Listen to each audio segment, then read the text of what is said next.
The CFL preseason wraps up tonight with 4 games on the schedule, but Mother Nature not playing nice in the nation's capital. We are currently in a weather delay, but we will get you back to TV plays as soon as the players return to the field. We have Ottawa, Montreal coming up a little later on TSN. The CFL preseason wraps up tonight with 4 games on the schedule. Now, Mother Nature wasn't playing nice in the nation's capital, but the great news is the players have returned to the field. We expect kickoff between the RedBlacks and the Alouettes coming up just before 8 Eastern.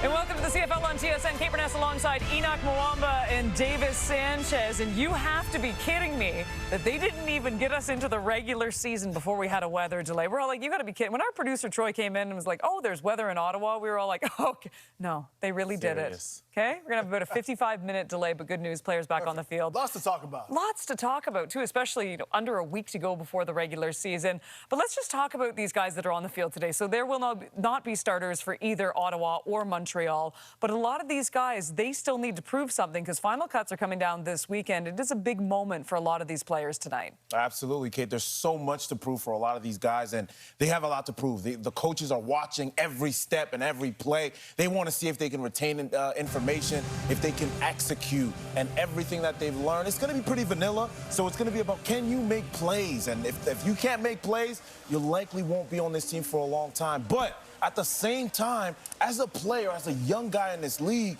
when you're coming out here, you're not just playing for the team whose jersey you have on. You're playing really for every other team that's watching as well. So you have to put your best foot forward. It's an audition. They always say that. You're auditioning for every team in the league. You know, everyone always talks about when you look at training camp, look at preseason, everyone talks about the rookies because those are the guys that we're most interested in, kind of, you know, who will be the next wave. You always, you know, you think about every year, what do we say, knock three to five new guys on each team? Probably going to be rookies. Now, if we look at that across the league, you got 40, 50 new guys coming into the league. That means 40, 50 guys are gone. So not just the rookies that are trying to vie for positions here, it's also veterans that are trying to keep their jobs. And I think, you know, for guys like us, look, most of our career, that wasn't a concern, fortunately.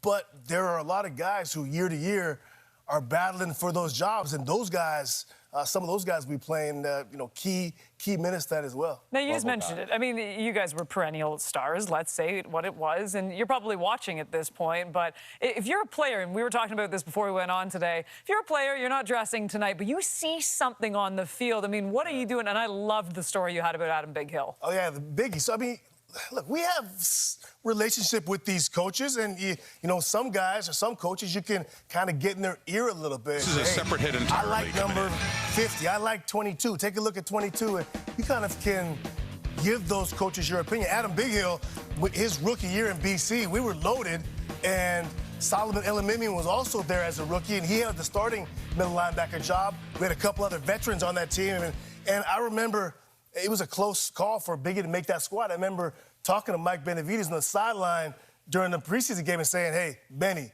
and not that he was not going to keep him, but it was close. And I said, Benny, we got to find a way to keep this Big Hill guy. I said, this guy will run through a wall for this football team. You could just tell him in meetings how he conducted himself.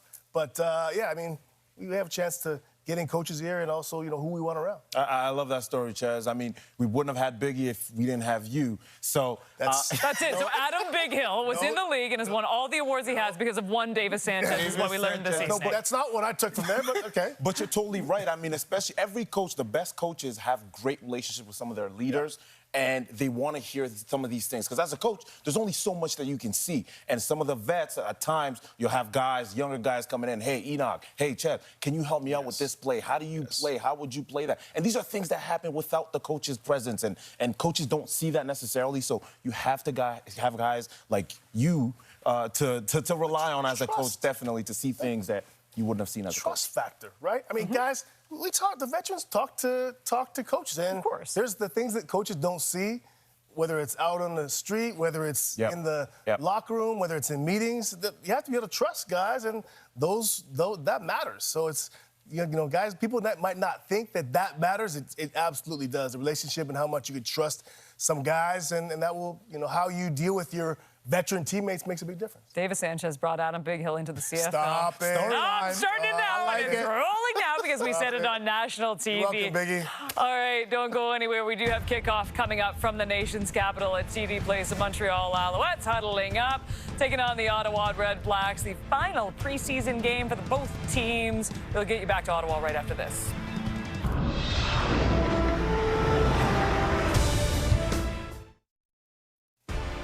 Well, the rain is still coming down, but we are expecting some football. The starters, as mentioned, sitting tonight, but still so much to prove for some of these players as final cuts are made this weekend. With more on tonight's game, let's send it over to the guys calling it. It is Rod Smith and Paul LaPolice. Thank you, Kate. Hello there, and greetings from Ottawa. Hey, it's preseason, but I see as far as weather delays, we're in mid-season form right now. Absolutely. Finally, as you say, Kate, getting set for the kickoff of this final preseason game for these two teams. Then they start playing for real next week, and the regular season begins. Interesting. Both of these teams made some significant changes. The Montreal Alouettes had the best record in the regular season in the CFL last year, but have a look, Lapo, at some of the changes they made. Not on that list. Davis Alexander he was the number 3 quarterback and is now their number 1. That was the biggest change. And you look at these players that left the organization. The Montreal Alouettes wanted to keep the players that they had in the building. Those players were players they just couldn't afford after they signed all the players that they wanted on the list. I love McLeod Bethel-Thompson coming in, giving Davis Alexander a veteran football player that can help him through an 18-game season as a starter. I think that's great. But I think for Montreal, it was, we're going to reload with the team we have. In the East Final last year, we didn't play our best football. We turned the ball over too much. We were right in that football game. This is a team that has the coach of the year, a team that won first place last season. So I think they want to keep that core group together and go from there. Down in the rain on the field here at TD Place, you won't recognize a lot of those names or faces because it is a preseason game, a last look for a lot of these players. There's Tanner Nelms, one of the young players for the Alouettes, and trying to make this team. But, they get a chance, and we've seen in these preseason games, sometimes you get players that stand out, and it can, make a difference. And I know you coached it. You've lived it so many times. You got to make some big decisions once these games are over with. I think in this second game, Rod, what really is happening is you're really solidifying the end of your roster. Probably 75% to 80% of your roster, but you're saying which players are going to show up well enough tonight that can be the guys on the practice squad, the guys who are going to be the one guy you protect in injury each week. You're trying to figure out the end of the roster, and when there's injuries, the next players step up. Very seldomly you're in a situation, Rod, where a guy's going to play in this game tonight and he's automatically going to make the roster and start playing football. That doesn't happen often. But I think Ottawa's got a lot of changes too here, Rod, like you talk about. Well, they do. You look at the left there, right at the top, Eugene Lewis, of course, was a star in Montreal. The Owls know all about him. He started there, went to Edmonton for a couple of seasons, and now trying to really give that receiving core for the RedBlacks a big boost. A couple of points on what Ottawa did in the offseason. I think Sean Burke did a good job he brought in a bunch of defensive backs for Willie Fields to pick kind of what he wanted and say, hey, I'm going to give you a bunch of defensive backs. We're not guaranteeing a lot of money to him, and what that means is making sure that he can kind of choose who he likes out of those guys. And I agree. Khalil Pimpleton's already in the building. You get Eugene Lewis. And I think Ottawa, they need a deep ball threat that Drew Brown can just throw it up and guy can run it down, make big plays. They do like to throw the football in Ottawa a lot, but they haven't had that guy who can go up and take the football away for a 30-yard completion. Quarterbacks love guys who are big and got big arm strength, like big arms, high hands, go up and take the ball away. That's what Eugene Lewis is. That's what they get with this football team for Drew Brown. You talk about Will Fields, the new defensive coordinator here in Ottawa. Had that job with the Toronto Argonauts winning a Grey Cup last year. Robert Priester one of his players had a big interception for a touchdown in that Grey Cup, defeating Winnipeg and Priester, now a member of the Ottawa RedBlacks, to set it up. And decisions to be made and final cuts after this final preseason game, Kate Burness, and the final weather delay of the year. I promise, sort of. Did somebody get that on camera that Rod Smith just promised there will be? I was thinking about that. I'm not kidding you. I'm like, you know what? Good. Get it out of the way. This is fine. We'll have no more weather delays. I like this too. I'm absolutely fine with a 1-hour weather delay in preseason. Let's stick with the Ottawa I don't think it works like that, KB. No, it does. Rod Smith, who is the godfather of the CFL, just told me it, so that's exactly what's happening this entire season. Let's stick with the Ottawa RedBlacks right now and look, doing player interviews. I mean, the amount of swagger coming from this team right now, it begins with Gino Lewis moving over from Edmonton. And look, the last phenomenal season that he truly did have, and he had some good seasons in Edmonton, but it was that over 1,300 receiving yards when he was with the Montreal Alouettes. And, you know, I get where it comes from in Gino, and maybe that was his best year, but he's ready, and he's ready to prove that. I mean, he's still got it. His family's closer in Philadelphia. They will be in attendance of a lot of these games. And just looking what they've added to this team, it may make a difference here, Enoch. Absolutely, Kate. You talk about a guy in Gino Lewis who, for some reason, some way, somehow, feels like he's got a lot to prove, and which is a good thing. It's a great approach to have at this stage in his career. And you talk about Edmonton, but yes, I remember him. Davis, you talked about the beginnings of Adam Big Hill. I remember when Eugene Lewis was about to get cut as well. And he came back. I didn't save him, but he came back, and thank God we have him in the CFL. He is going to be a key piece for the Ottawa RedBlacks. Well, you saw in that graphic we just put up, they're 8th in points scored last year. Drew Brown put up big numbers, but they didn't get in the red zone. You look at what Eugene Lewis does well, scored touchdown. I think he scored 8 straight games going into this season. So a red zone target for a team that struggled to score. Well, and the fun part is, too, I mean, put him in a Darius Pickett. I mean, just you have so much life and so much fun right now. And look, for Ottawa, too, I mean, they're looking for redemption after what happened against the Toronto Argonauts, especially on the defensive side. No, absolutely. They got a lot of stuff going on in the defensive side. They need to have a little bit more consistency. Yeah. I'm excited for what's coming. I'm looking at Lorenzo Malden, the former defensive player of the year. All right, we'll see what Lozo and the rest of the RedBlacks can do this season. Meanwhile, I have great news. We've got football coming up from the nation's capital. It's Montreal taking on Ottawa. We always win. I'm just spitting facts. From the east to the west, take it to the max. Wax off. All that stuff made us the best. Blood, sweat, and tears, baby, but we knew we'd make it. Listen to the cheers, know the other team hated it. The legacy we leaving, we can say it 'cause we made it. Just give us that love, 'cause it's time to celebrate it.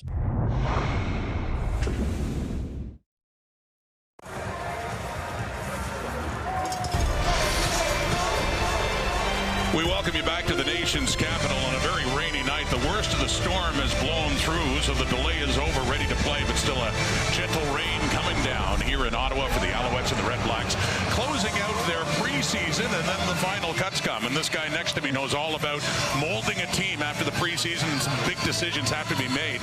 Not many starters, hardly any in this game, Lapo. And yet, what's the importance here? What are you looking for as a head coach in this game for your players?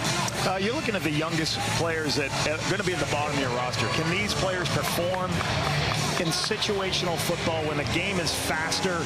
You know, obviously practice is very important, but when you get to game speed, you got to show you can perform, do the things correctly. And you get a lot of guys right now that are trying to be at the bottom of the roster, Rod, that is going to be on the practice squad. Hey, we trust these players that are going to be in our building. You got to find out who the guys you're going to be able to trust at the, you know, basically at the start of the season, you carry them all the way to the Grey Cup. So that's what you're trying to, all these guys are trying to show that I can be part of this team and help this team build for the future. These two teams met in the first preseason game last Saturday in Montreal. Ottawa won that one 23-7. Richie Leone to kick off. RedBlacks won the toss and deferred. We are underway in Ottawa. Travis Tice is back for it, trying to make this team starting at the 20 in the return. He had a couple of good returns, punt returns last week, and he is taken down right at the 30. So Caleb Evans, no stranger to these parts, played for Lapo with the RedBlacks starting in 2021, 2 years is here. This is his third season with Montreal. Yeah, very athletic quarterback, and has, got thrown into the fire here, Rod. Originally never ever played in a football game before. There was that first COVID year he ended up playing in 21. He had to jump into games after a couple years moved over to Montreal. Has done a nice job as a backup for them.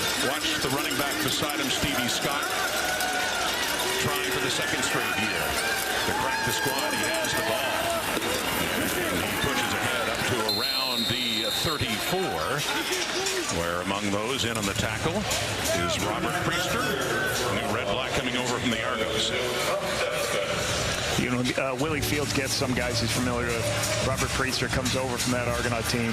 Right, you talked about he had a huge interception in the Grey Cup last season. A lot of changes in this defensive backfield for the RedBlacks. They wanted to get better in the secondary, so they brought a bunch of guys in to compete. A couple of yards there for Scott. Second down and long. Evans to throw. Into the hands, but no. There was good coverage. Bennett Williams coming in. That one intended for Jordan Vesey, I believe. Falls incomplete. 3rd and 7 coming up here for the Owls. Caleb's seeing the soft part of the zone here. They go to a little bit of bunch. You'll see a guy right in the middle of the field. Just a little bit late on that throw. Good push underneath on defense. That's a way to put your hands in, make a play on the football. Bennett Williams, really nice play there, using that long arm of his to knock the football down. Flag coming out. Joshua Sloan, the punter for the Alouettes. Normally Joseph Zima, who did a lot of the punting last week in Montreal. Players on the field. It's a 5-yard penalty. Replay 3rd down. As announced by the referee, Ben Major, 13 on the field, pushing the Alouettes back. And this is the stuff that happens in preseason when you have so many people on the sideline, so many extra players. And really, that's one of the things the coaches are trying to say. Like, a lot of these guys are trying to make it Rod to play special teams. Who makes the mistake? They've had too many people out there, so you're really concerned about how the special teams play. And it's hard for these special teams coaches with so many different bodies going in from quarter to quarter. So Sloan to get it away around the 20, the lone returner. Asante takes it at the 35 for Ottawa. Ball comes out, and the Alouettes have it. It is Tanner Nelms, or Vincent DeLille, both wearing 29. 2 29s in this game, and it's DeLille on special teams after a big hit. And an Alouette player is still down, but Montreal gets it at the Ottawa 35 on that. Good things happen when you run to the football. Big strike right here. Hit the ball. Make sure you make physical contact on the football. Bang. That's clinic. You always want to get your face mask right on the hands of the returner. Does that.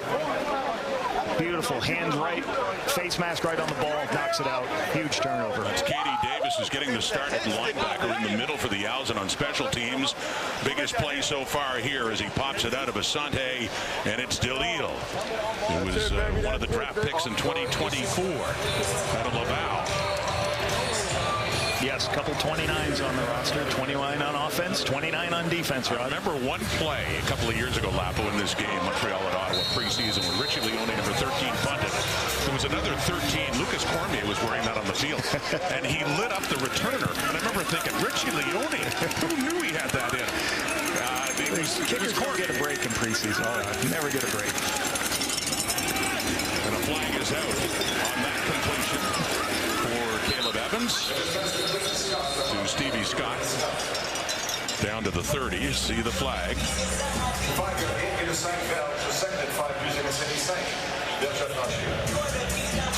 Jason Moss, 3rd season as head coach of the Alouettes. Montreal had no end on their left side. We'll go back 5 yards. We'll replay 1st down. You talked about preseason penalties. Another example? Yeah, you're just trying to say, hey, like, obviously somebody didn't get lined up. They had a misinformation on what the formation is. These are all the things the coaches are looking and evaluating. Hey, it's preseason. Hey, last week, their officials called when he called the penalty. I talked right over it, Rod. I wasn't in my game speed yet. You're in regular season form now. Regular season form. Spinning there is Stevie Scott as he picks up most of that penalty yardage. So a 2nd down and looks like a little over 10 coming up here for the Alouettes. Yeah, Jason Moss, what a first-year as head coach in Montreal. They were second in the East, the massive upset over the Argos in Toronto, but to go on and beat Winnipeg in the Grey Cup. Be great for 8 was the motto then. They had the best team regular season-wise in the CFL last year, but the Argos returned the favor. Went on to win it all. It's Evans now, second and 11. That one is complete. Tyjon Lindsay has it.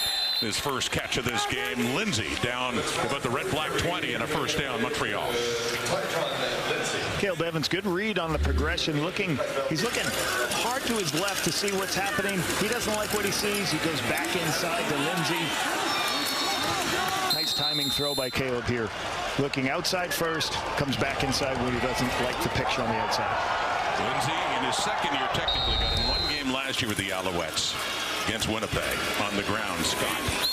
The incumbent running back, Walter Fletcher, who played last week and is getting a rest tonight. And as mentioned, Scott, second straight year trying to break through and picks up a few more yards there in a second down coming up. Ottawa's done a really good job. Last year, Rod, one of the best rushing defenses in the Canadian Football League. Third in rushing defense. I thought, that's one of the areas they were very strong in. They want to get better in the back end and the pass secondary, but good run stop right there. Another second down and long. Caleb Evans, any quarterback. It's knocked down. Coming in, Daniel Apoko.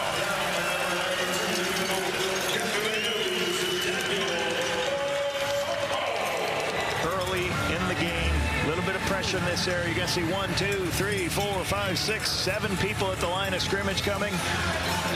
When you pressure at times and you can't get to the quarterback, what do? Put your hands up. Nice play right there by Daniel Apoko. Excellent job making a knockdown there. Second round pick, 11th overall in 2024 for the RedBlacks. And so Joshua Hutley comes in, the left-footed kicker. The field goals last week, he was 2 for 2, and he's 1 for 1 in this one in the first points of this preseason game from 24 yards out. Joshua Hutley from Concordia University. Field goal situation because of that. Knocked down by Apoko.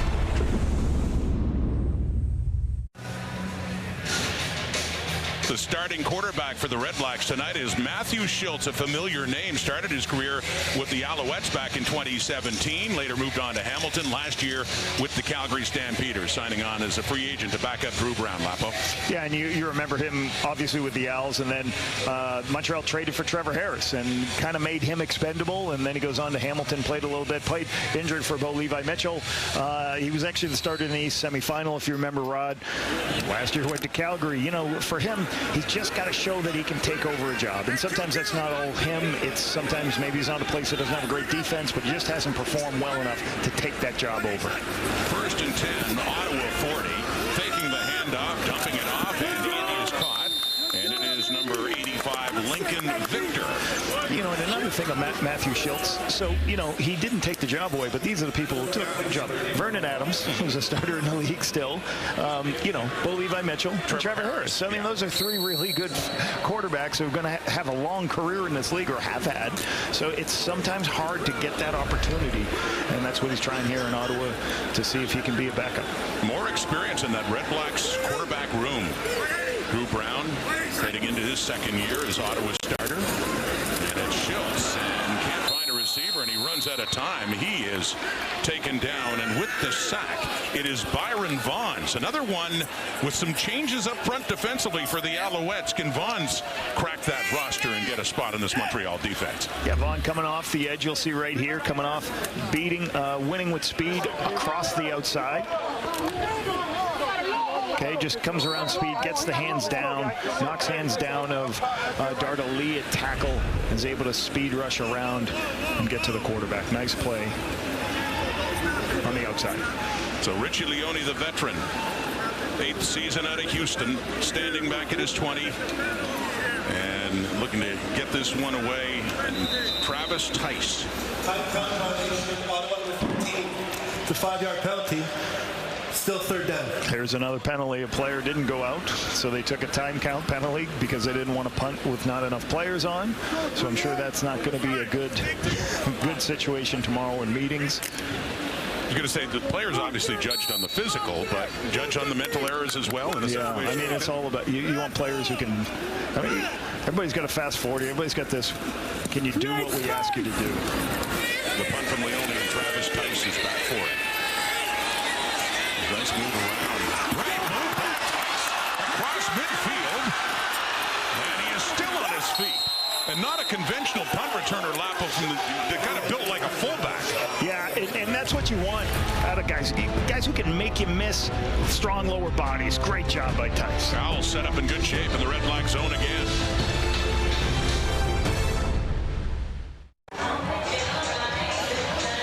That number 31's making a case for making this Alouette team. Last week he had a 48-yard punt return. This one, Lapo, 31 for 31.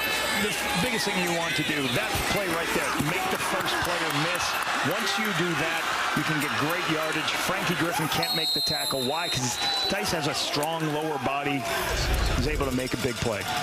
First down, Caleb Evans, low pass, swinging it out for Stevie Scott, falls incomplete. And for Tice, you know, there's a guy that's on the sideline that he probably saw last week get a punt return for a touchdown. Devontae Dedmon, one of the things Dedmon does so well, he is a strong lower-bodied player that he gets north on his punt returns, but he also can break tackles. He breaks that first tackle, and then there's a huge opportunity for yardage. And let's not forget the Alouettes already have a star returner in James Letcher, but you never have enough good players, and Tice trying to make an impression on Jason Moss and that coaching staff. From the Ottawa 45, throwing again, it's complete to Scott, coming across, gets it, keeps going, first down and more.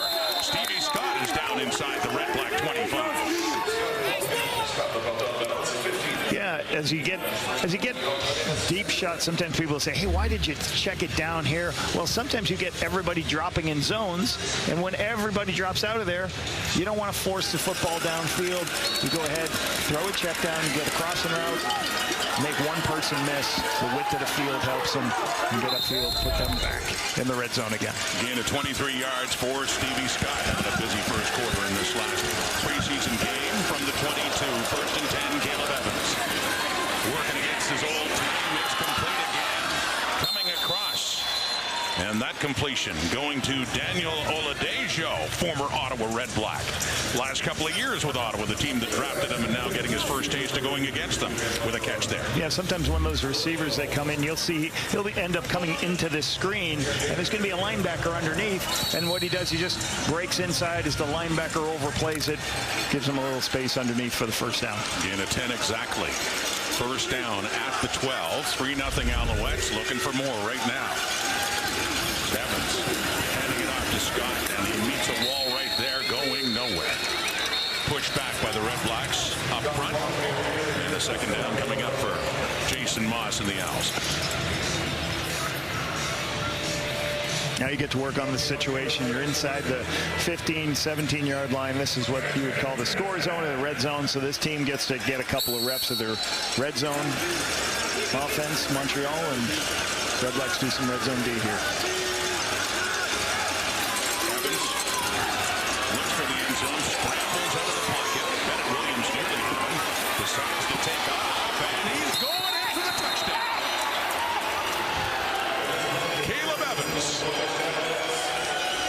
Third on the depth behind Davis Alexander and McLeod Bethel Thompson. Evans didn't play last week, but playing tonight back in Ottawa, familiar territory, and he gets the first touchdown of this game. A lot of people in coverage. Doesn't allow Caleb to see anybody to throw to, but as there's pressure off the outside, you see pressure here by Bennett Williams. When you're coming, you don't want to lose contain, and when you lose contain versus a mobile quarterback, he's going to make you pay. Caleb Evans' strength is his ability to use his legs, bounces it outside, and Bennett Williams pressures. The guy who pressures on the outside, Rod, he's got to stay wide and keep the quarterback in the pocket. And the point after from Hutley. So 5 plays, 45 yards, capped off on the ground. The ex-Red Black, Caleb Evans, takes it in. 10-0. Alouettes lead it.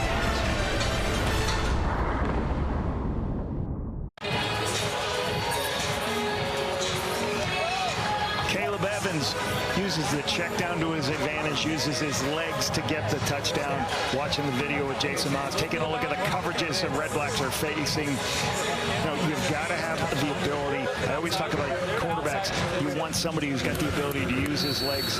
When stuff breaks down, it's not perfect. And you don't often have quarterbacks, Rod, that are so high, have the ability to see every coverage, every picture. So when you get a guy who can turn around, move, scramble, make plays with his legs, makes the defense's job very difficult. It is Philip Boyer on the kickoff. And low one off the hop. And I hear Asante picks it up and gets it up across the 35. Evans with James Morgan, another quarterback, looking over his shoulder as we take a look at this touchdown drive. A lot of coverage by the RedBlacks, early checkdowns, throw the checkdowns that create easy first downs. Again, trying to find people, can't find, throw underneath, give it to your receivers so they can get first down yardage. Bennett Williams doesn't pressure and keep his outside free, allows Caleb to use his athleticism around the defense for the score. And they had a short field to work with starting in the RedBlack zone after a 31-yard punt return. So special teams helping them out there too. First and 10, Ottawa 37, RedBlacks with the ball. And driving forward is Daniel Adeboye, the ex-Toronto Argonaut, at 3 years with his hometown team, the Argos, capped off with a Grey Cup victory and then signing on as a free agent with the RedBlacks. Rod, this is one of my favorite signings of last season. Actually, it was a trade with Toronto and Ottawa to get Daniel Adeboye. You know, last year, Jackson Bennett retired real late the season. They've got a guy who I think can go into a football game and perform at a high level and not just finish a game. He's a great special teams player. One of the best plays RedBlacks did last year. Taking the handoff is Schultz, looking for an open receiver downfield, and a flag comes out for interference intended for Marco Dubois. And it was Riley McLeod, Don Callis, 35, and the coverage there for Montreal. He closed in quickly. Pass interference. Montreal, number 35. It's going to be first down for Ottawa at the spot of the foul. Marco is such an athletic, he's a fullback, but he's really an athletic receiver playing fullback. So, I think for Callis, he sees this guy, I don't know if this guy's going to be that fast, but he runs right by him on a corner route, and then the ball's a little bit underthrown. And again, Callis runs through Marco. That's going to cause the penalty every time. Flips the field, puts them in field goal range right now. A 26-yard pickup with the penalty, an injured Alouette. It's the middle linebacker, K.D. Davis, who's getting some attention down on the field. And the flag comes out instantly with the contact made by Callis on Dubois. And Dubois is one of those veteran special teams players that has been great for Bob Dice. And, you can put him in certain situations where you put him on the backside and he's just one-on-one with a corner and he's a big body who can really run. Gives you a kind of a mismatch sometimes on some of those smaller guys. You see him, he was a 13th pick overall. As a receiver, didn't actually start at Laval, Rod. He was a kind of rotational player, but I think the RedBlacks felt that this guy could be a special teams demon for us, and we can teach him to play other spots. And you're right, that speed looks deceptive for a big man. Yep. And really motor. He's been a good special teams player for Coach Dice. 6th year out of Laval. Davis, 2nd year to North Texas. The incumbent middle linebacker, of course, Darnell Sankey, that linebacking core. Sitting tonight with Tyrese Beverett as well, their weak side linebacker. So giving a number of players a chance here, and for some a last chance to crack the Alouette roster heading into the 2025 season. This is the final day of the preseason. There are 3 games going on, 3 other ones. They wrap it all up. And the season opens with the RedBlacks at Mosaic Stadium in Regina next Thursday. Davis gets off under his own steam now. This is free timeout brought to you by Kinematics.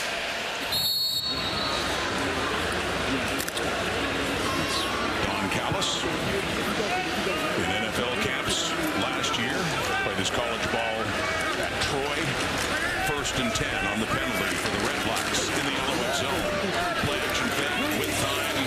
Schultz throws, finds a receiver. It is complete. It is Andre Miller. He worked his way into the RedBlacks offense late last season to pick up a 31 yards for Miller. Play action. What you call a boot play, and you'll see him coming across the field. You'll see him all the way across across Andre Miller.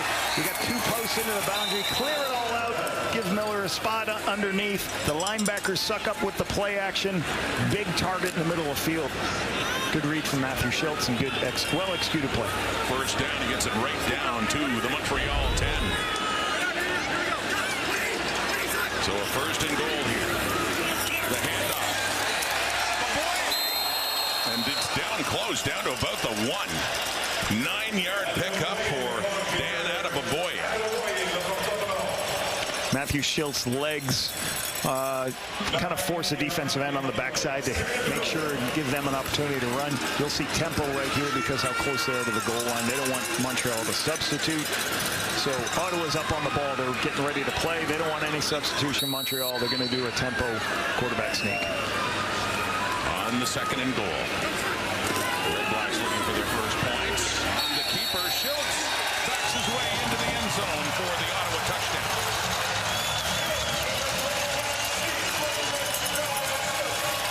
A little spike to boot for Matthew Schultz and a new home.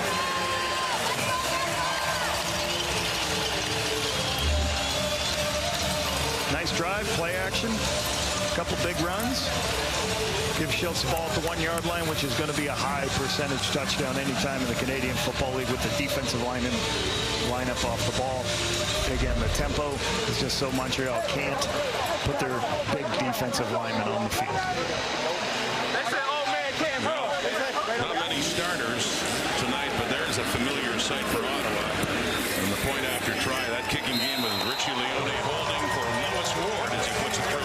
As I said, kickers don't get preseason break off. They like the work. Get that timing down. Get ready to go. Bob Dice liking that drive. Ottawa gets closer.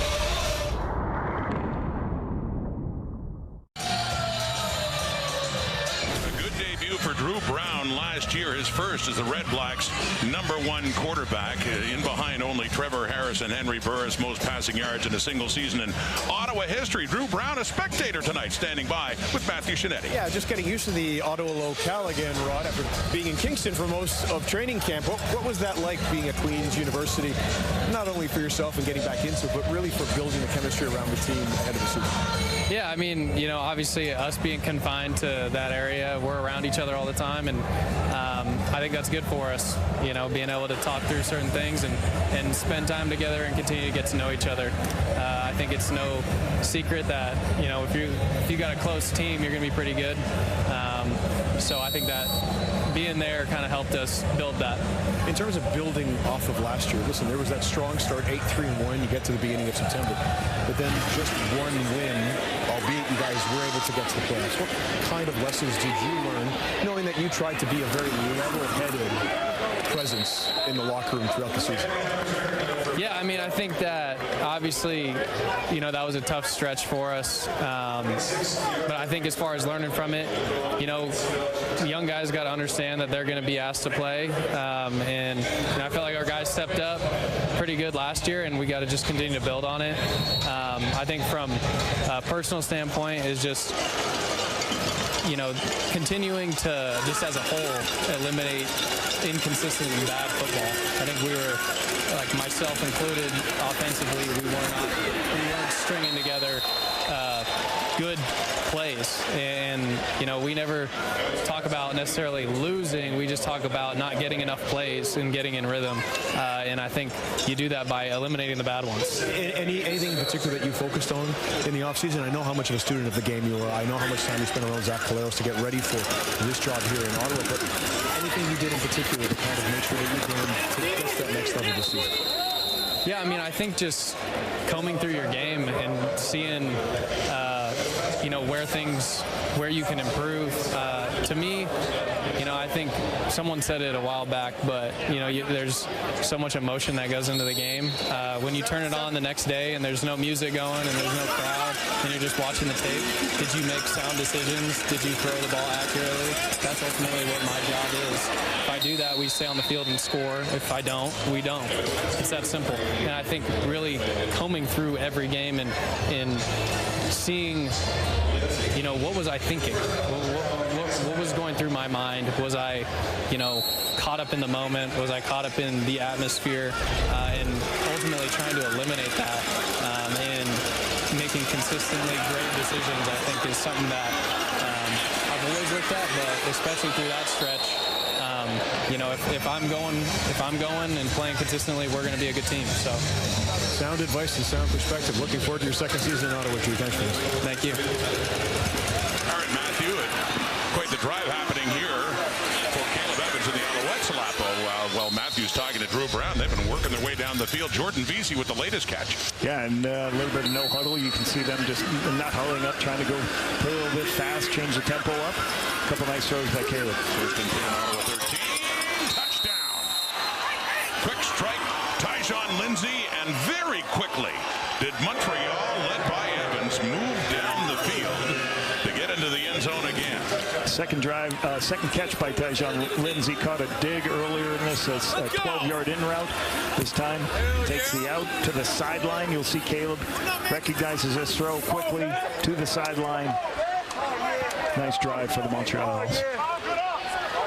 Working there on Robert Priester.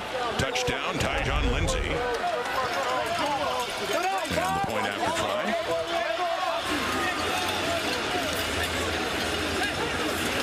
For Joshua Hutton. Pumps it through again.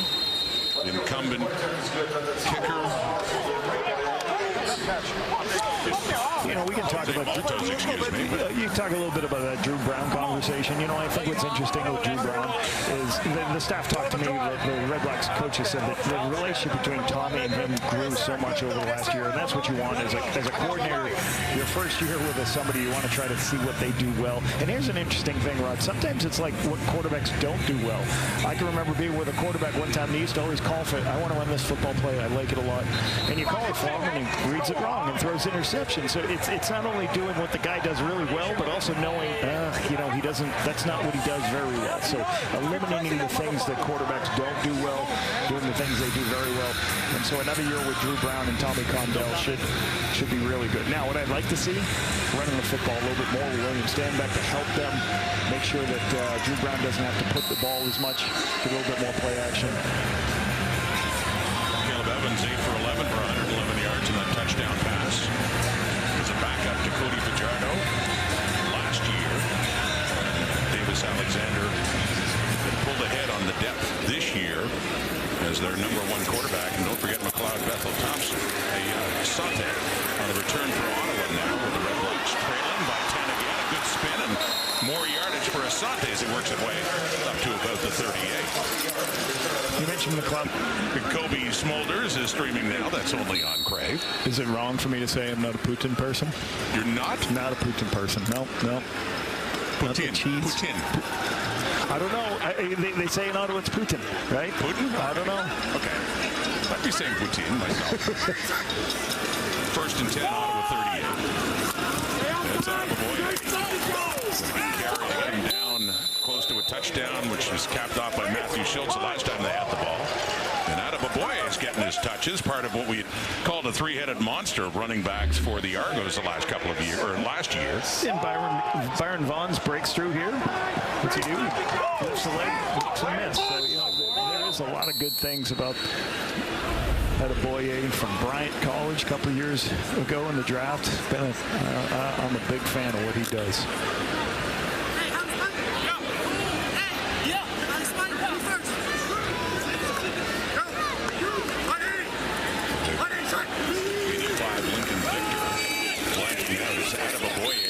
Second and 3 at the Ottawa 45. Not quite. Going to be a little bit shy here. Yeah, really good stop by Montreal defense here. Second and short. Didn't put them in any position and almost lost yardage. Probably going to force a punt here. Late getting started here at TD Place in Ottawa because of a lightning storm. Close to an hour delay, but nearly through the first quarter of the final preseason game for the Ottawa RedBlacks and the Montreal Alouettes. Just 3 seconds on the clock until quarter time, and Ottawa's in a punting situation now. True fans, Lapo. Unfortunately, that attire has shown up in Ottawa a lot the last couple of years. Yeah, get out the rain ponchos, high stick. Leone, no problem. Great kick. For Travis Tice, a couple of big returns so far, standing back at the 10. What's he going to do here? Up around the 25, so tack on 15 more return yards for Tice as the first quarter comes to an end. The Alouettes benefited from very good field position a couple of times early. Took the lead and then ended up marching down after an Ottawa touchdown and picking up another one. Schultz has one. Montreal has a lead.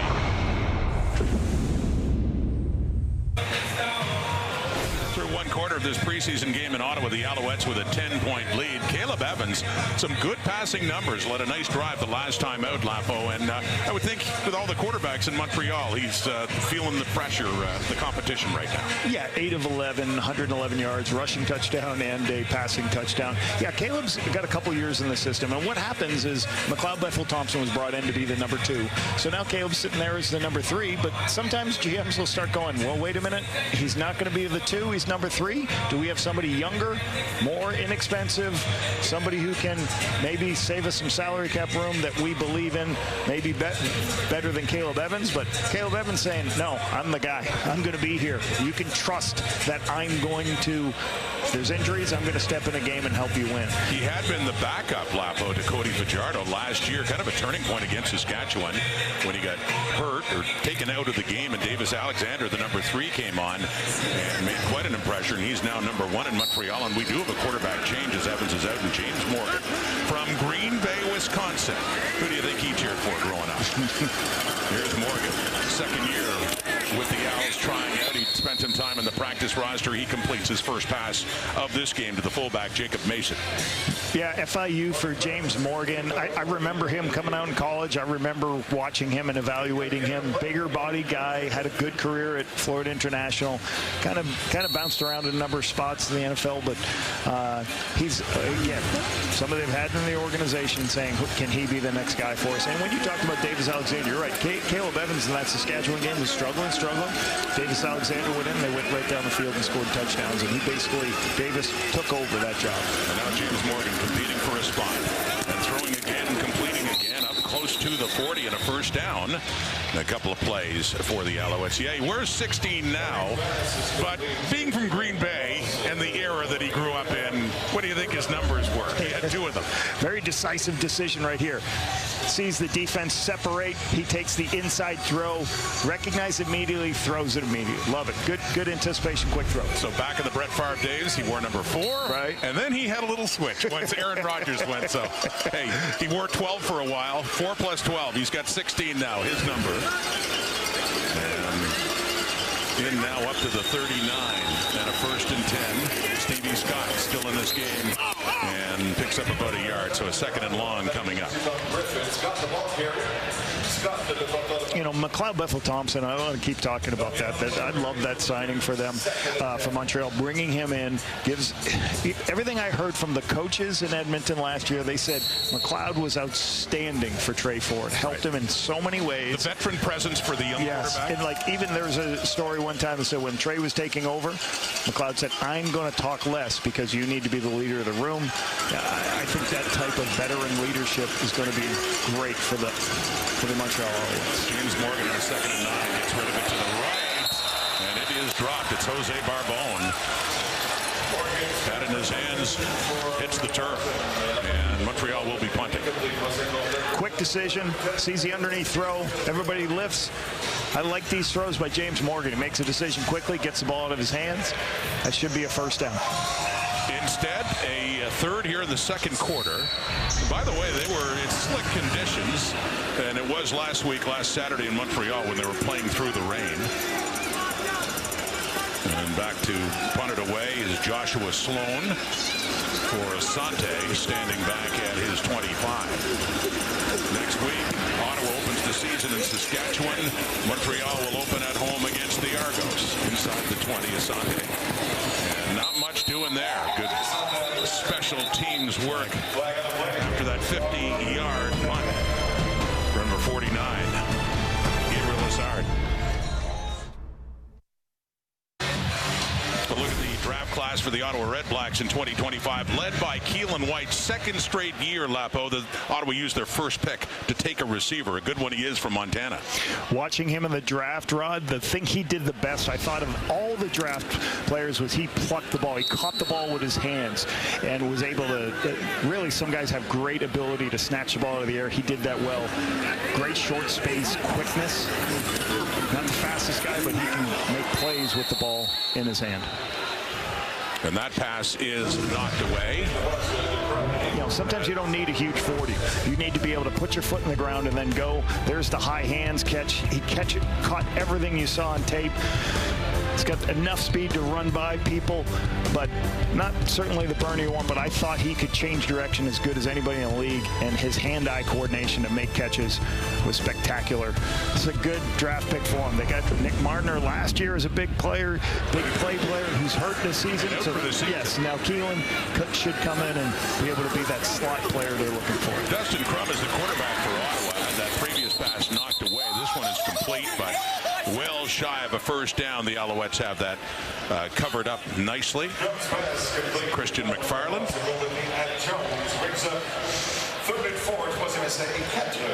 So Dustin Crum, who started a lot of games for the RedBlacks 2 years ago with all the quarterback injuries, but did not have one start.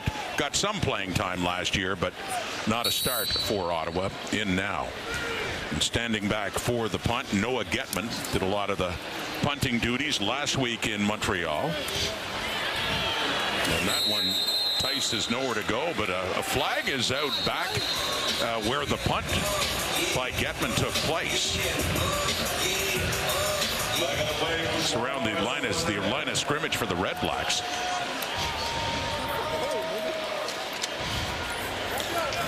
Holding while the ball was in flight. Montreal, number 32, will go back 10 yards from the point of possession. It's going to be first down for Montreal.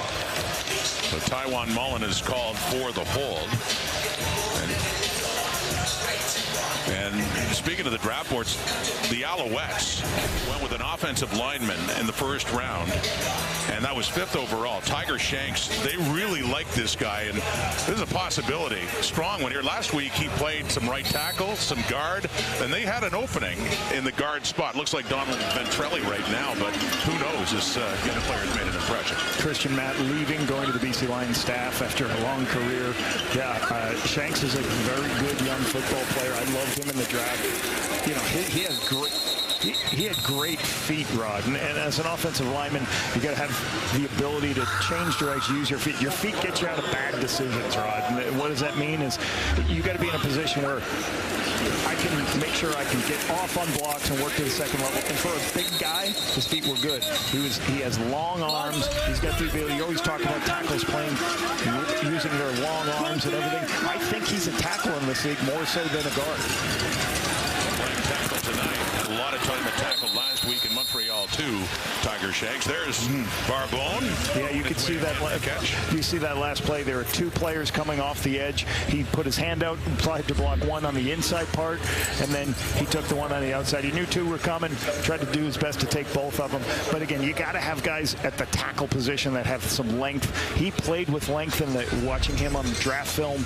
He's got to get a little bit better in the run game. That's why he might be a better tackle. But I thought that was a great pick by the Owls to get Tiger Shanks. Had a good collegiate career at UNLV, born in Vancouver, raised in Oregon. Tiger Shanks, Montreal's top draft pick in 2025. Back with the punt, Joshua Sloan. And on the return for the RedBlacks, taken down at the 35 is Asante. It's a nicer night in the nation's capital after all that rain. 17-7 Montreal, second quarter. And as mentioned earlier, true fans coming to a preseason game in the rain, sticking it out and watching this. The Alouettes leading by 10. Jalen Samuels, the running back, in now for Ottawa, with Dustin Crum in at quarterback. Yeah, mentioning Crum, Lapo, and just the depth of experience now, because this is the third year for Crum, who got spot duty with the injuries to Drew Brown last year. Did not have a start, but was really thrown in the fire 2 years ago. And after all the injuries they had, Jeremiah Masoli ended up playing a good chunk of the season. Yeah, very similar to what happened to Caleb Evans, Dustin Crum going in. Obviously, Dustin Crum can use his legs. He just has to prove that he can be a better drop back passer when the situation arises that he has to throw the football. 2nd and 8. Crum loves to take off. We learned a lot about that 2 years ago from Kent State, and he made his mark in the CFL with his legs, and it's Christian McFarland in on the tackle there. Very talented player at Kent State. I can remember actually driving my family back from a trip to New York City and speaking to him and recruiting him, actually saying, hey, good luck in the NFL. Whatever happens, we think there's a place for you up here in the Canadian Football League. I think you'll love it up here, and I think you've got tools to play in this league. So I remember trying to recruit him. Looks like some trouble with the ball. And it is Nate Boschman, one of the Alouettes' top draft picks, who picks it up. The former Calgary Dino. And it looked like trouble with the exchange for Crum in that short yardage. Something did not look right. That ball had come loose.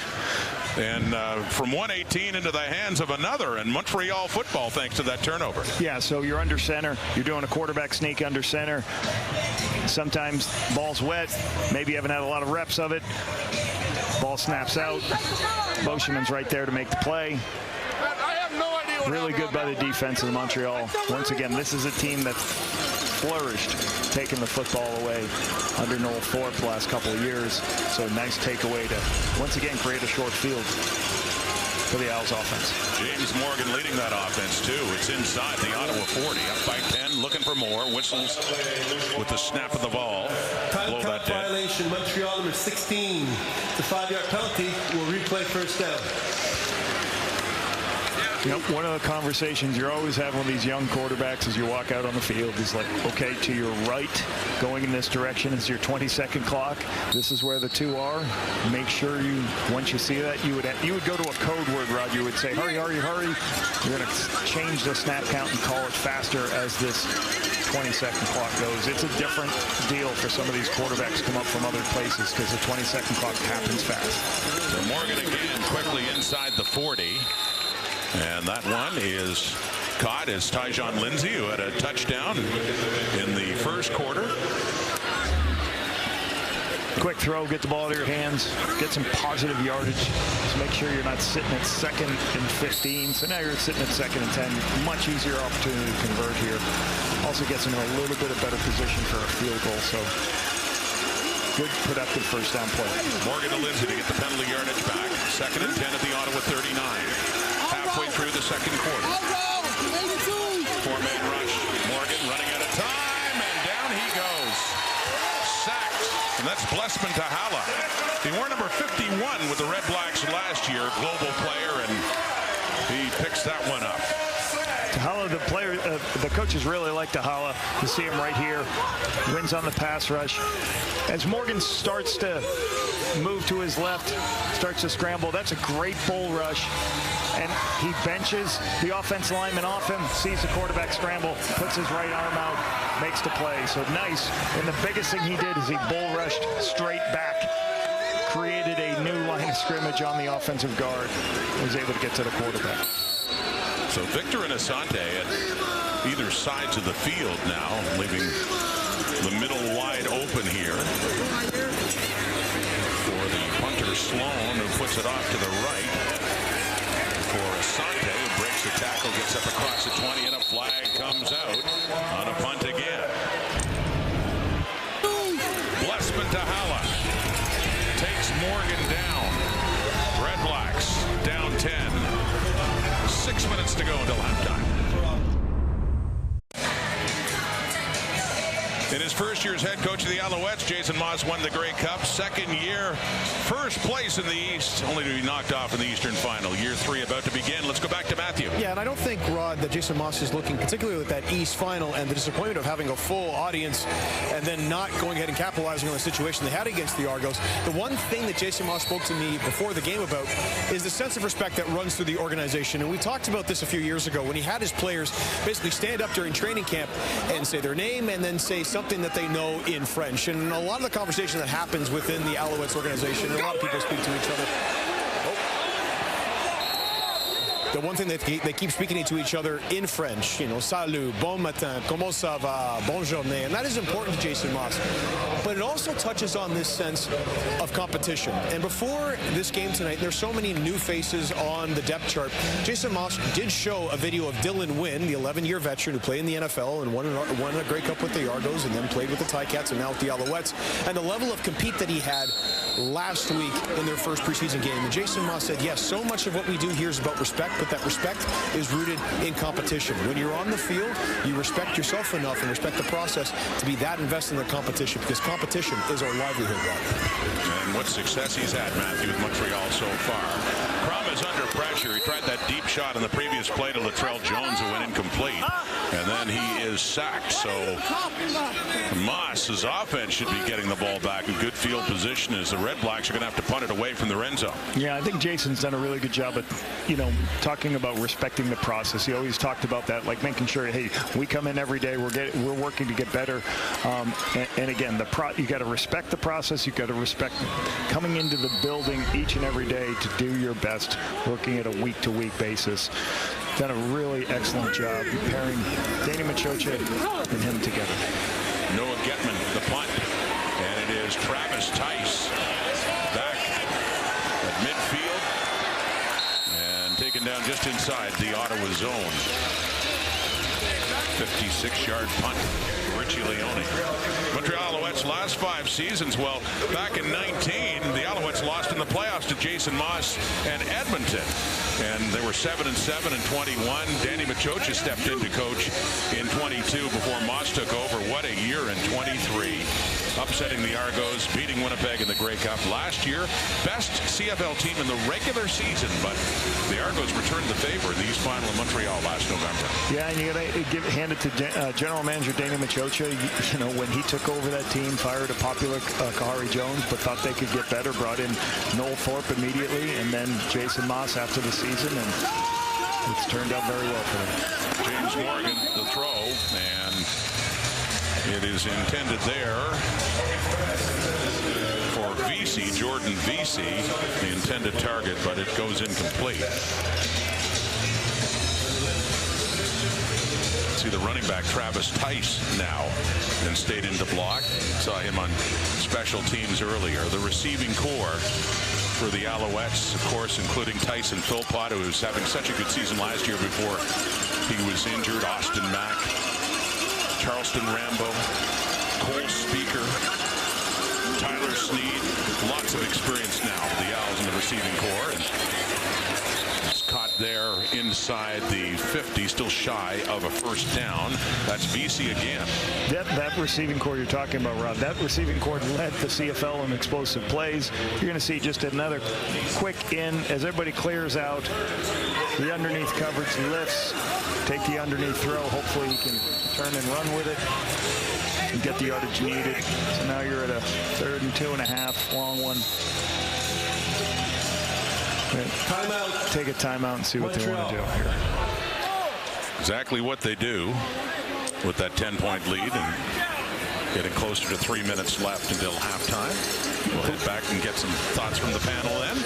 And, you know, when you talk about that, you know, I think about last year, Montreal, I used to call these guys short shots. Very short throws underneath, Rod, to get first downs, and then here comes a shot play. And they were 30-plus completions, CFL, big plays, 36 of them, best in the Canadian Football League. So Tyson Philpott got behind the defense at times after they lulled them to sleep with some of their short control passing game. That was the key to them. They were an explosive offense when they needed to be, taking those shots downfield, and they threw touchdowns and not interceptions. That Grey Cup a couple of years ago was really a coming of age for a lot of those receivers too. Of course, Philpott, Cole Speaker with that big catch in the 3rd and 5. Yep. Tyler Sneed, you know, Austin Mack, who, you know, opened the way for Charleston Rambo to start last year with Mack away in the NFL. Travis Tice, the running back right now. 3:24 in the clock until halftime. Morgan over the middle and up for it and bringing it down on that catch, and a nice one it is for Vesey. Jordan Vesey with the grab there and a first down for the Owls. Yeah, big target, throwing the ball in the middle of the field. A little high by Morgan here. But Vesey makes a great play. Ball's a little bit behind him. Uses high hands, gets his eyes up to see this football. Vesey making a great play right in the middle of the field with Reed all over him. Put him in field goal range right now. So good call on 3rd and 2.5 going for it. So first down. And off to the side and caught, but lost yardage on that catch by Lindsay. It's Reed coming in. Kenyon Reed, ex-Calgary Stampeder. 3-minute warning. 2:45 on the clock. We'll be back. We have a great halftime coming your way. We'll chat Davis Alexander with MBT behind him and the addition of Gino Lewis in Ottawa. And by the way, can we give a shout out to these fans in the nation's capital who stuck out that rain delay and are currently watching this football game? I don't know what we should get them. We should get them a present or something. But well done, Fairman. Well done.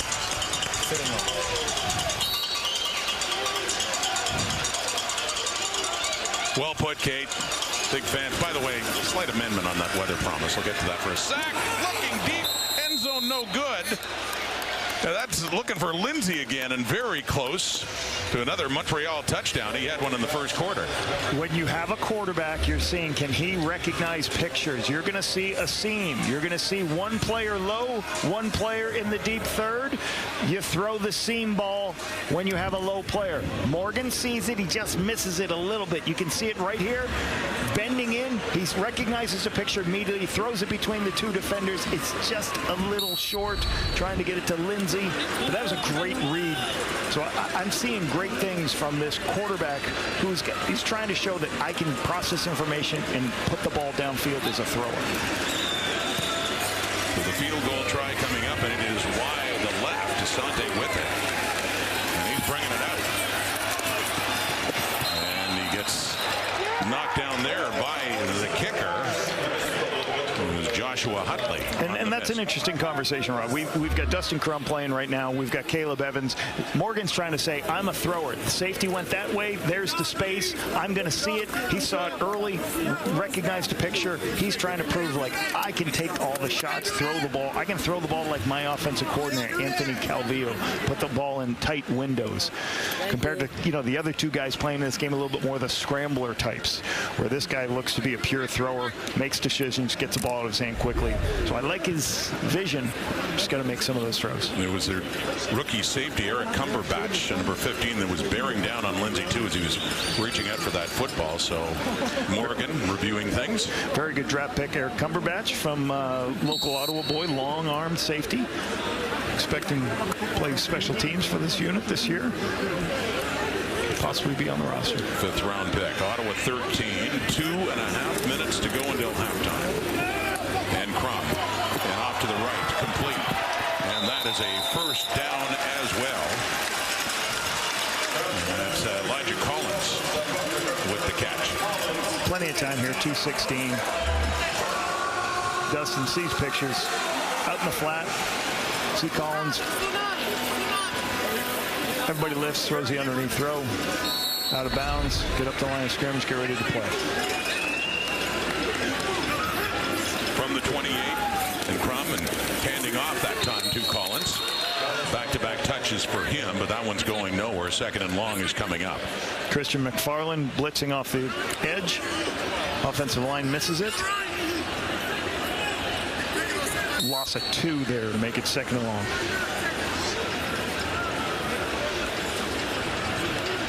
As mentioned, this is one of 4 CFL preseason games tonight. It's all getting done tonight. And then next week, next Thursday, a shorter week for the RedBlacks as they'll play next Thursday night to open up the season against the Riders, who are also playing tonight at home against Winnipeg to finish their preseason. Flushed out, Crum takes off, close to a first down, looks like he's got it. Seen that many times in his time in the CFL, the willingness to run for Dustin Crum, and effective there for a gain of 14. Hardest thing for a defense to do is when you get a guy lined in sights and you let him run around and take off. when you play zone coverage. You're trying to cover down the deep zones. There's a twist. They lose contain. Defensive line lose contain. Noel Thorpe's not going to be happy. They lost contain on the perimeter on this mobile quarterback. They want to keep him in the pocket, making the throw. Empty backfield now with 4 off to the left and 2 to the right, and throwing to the right, coming in. And a catch right there. You talked about 8 yards. You talked about a short week. You talked about a short week, and that's what I find a little bit frustrating. And I know, like, so we have we have this team and we have the Saskatchewan Roughriders that play tonight, and then cuts happen tomorrow, Rod. So tomorrow the team's got to be cut by tomorrow. The following day is the first day of practice for both Ottawa and the Riders. So, like, I don't really love that they're playing on a short week to start a football season. I wish there was a way that should never happen. You would like it not to happen for players, coaches, everybody. That's Collins again on the carry on that 2nd and short, and looks like he should have enough getting up to the 50. Another Ottawa first down indeed. And that's, you know, this being a short week, when this schedule came out and you knew it was going to be a short week, week 1, you knew that none of these Red Black starters were going to step into the football game. It was going to be a young team. Normally your home game, your starters play, that wasn't going to happen because they don't want any of their players to be not fresh for the short week of practice and go. And that's a hard thing to cut a team and then practice the next day. Elijah Collins stays in the block, but too much pressure coming in there on Dustin Crum is number 52. That's Willington Prevalon. Or excuse me, Vaughn's in on that. There's Prevalon right there, 52, coming up with the pressure on Crum to take him down. Yeah, it's good. You know, sometimes you're going to play zone and drop multiple people into, you're going to put multiple people in a pressure situation and make the offensive line in a one-on-one situation. Prevalon gets in there, forces a quarterback to move his feet. That's what Dustin Crum's got to show, that I can step in the pocket and been sacked a lot. Is it the O-line? Is it him holding the football? Is what the team's got to try to figure out. Loss of 3 on the sack. And nice off completed there to Latrell Jones. And yeah, good open field tackle there for the Alouettes and Don Callis to limit the damage, and a 3rd down coming up here for the Red Blacks. Just heard great things about Callis' ability to run. Player from Troy, first year. This is hard. You've got all this space. You've got 12 yards to the sideline. He's got to come up, make the tackle. Good tackle there. If he doesn't make that tackle with the width of this field, they can get around it. So a nice play on the perimeter, trying to show what he can do as a field corner. Noah Getman to punt again. Travis Tice back inside the Alouette 10, now standing on the 5-yard line. Under half a minute to go until halftime. Tice, one big return, a 31-yarder that set up the Alouette offense nicely. That ended up scoring on that one, so pretty productive first half for him in the return department. 14 seconds to go as the Alouette offense comes back on, and Tice stays on.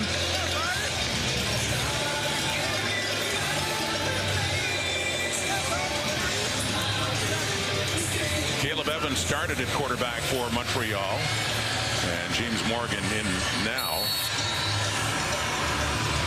Get a glimpse of Rick Campbell there, by the way.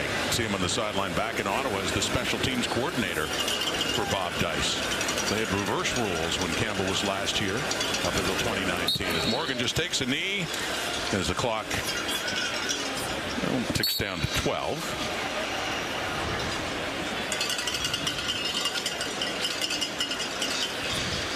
Bob Dice, been with the organization now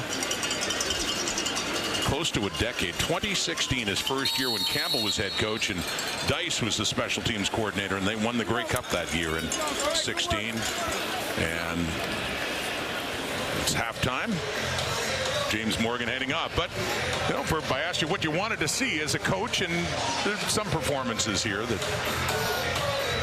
Yeah, some good throws downfield, and you know, Caleb Evans is trying to say, hey, listen, I'm the guy. Keep me here. I'm going to be your guy. Yeah. A couple nice touchdowns by him using his legs.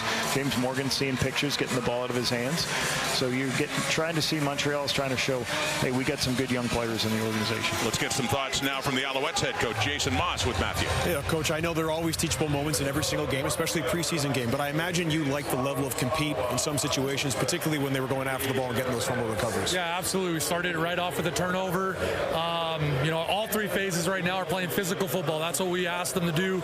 They're coming out and doing it. High-level execution, 17 points on the board, and everybody's contributing. How much do you enjoy this part of the year to see the kind of guys that you're bringing into your organization and judging whether or not they're going to contribute to what you're building here? Yeah, I love it. I think our guys enjoy it as well. I mean, we bring everybody at the beginning of training camp. You all work together for this moment, for these guys to have an opportunity to make our team, make us better as a football team. And tonight, you know, is a one last showcase for them, but it's definitely been a great training camp, and excited about them finishing this game off right. Thanks, Coach. Thank you.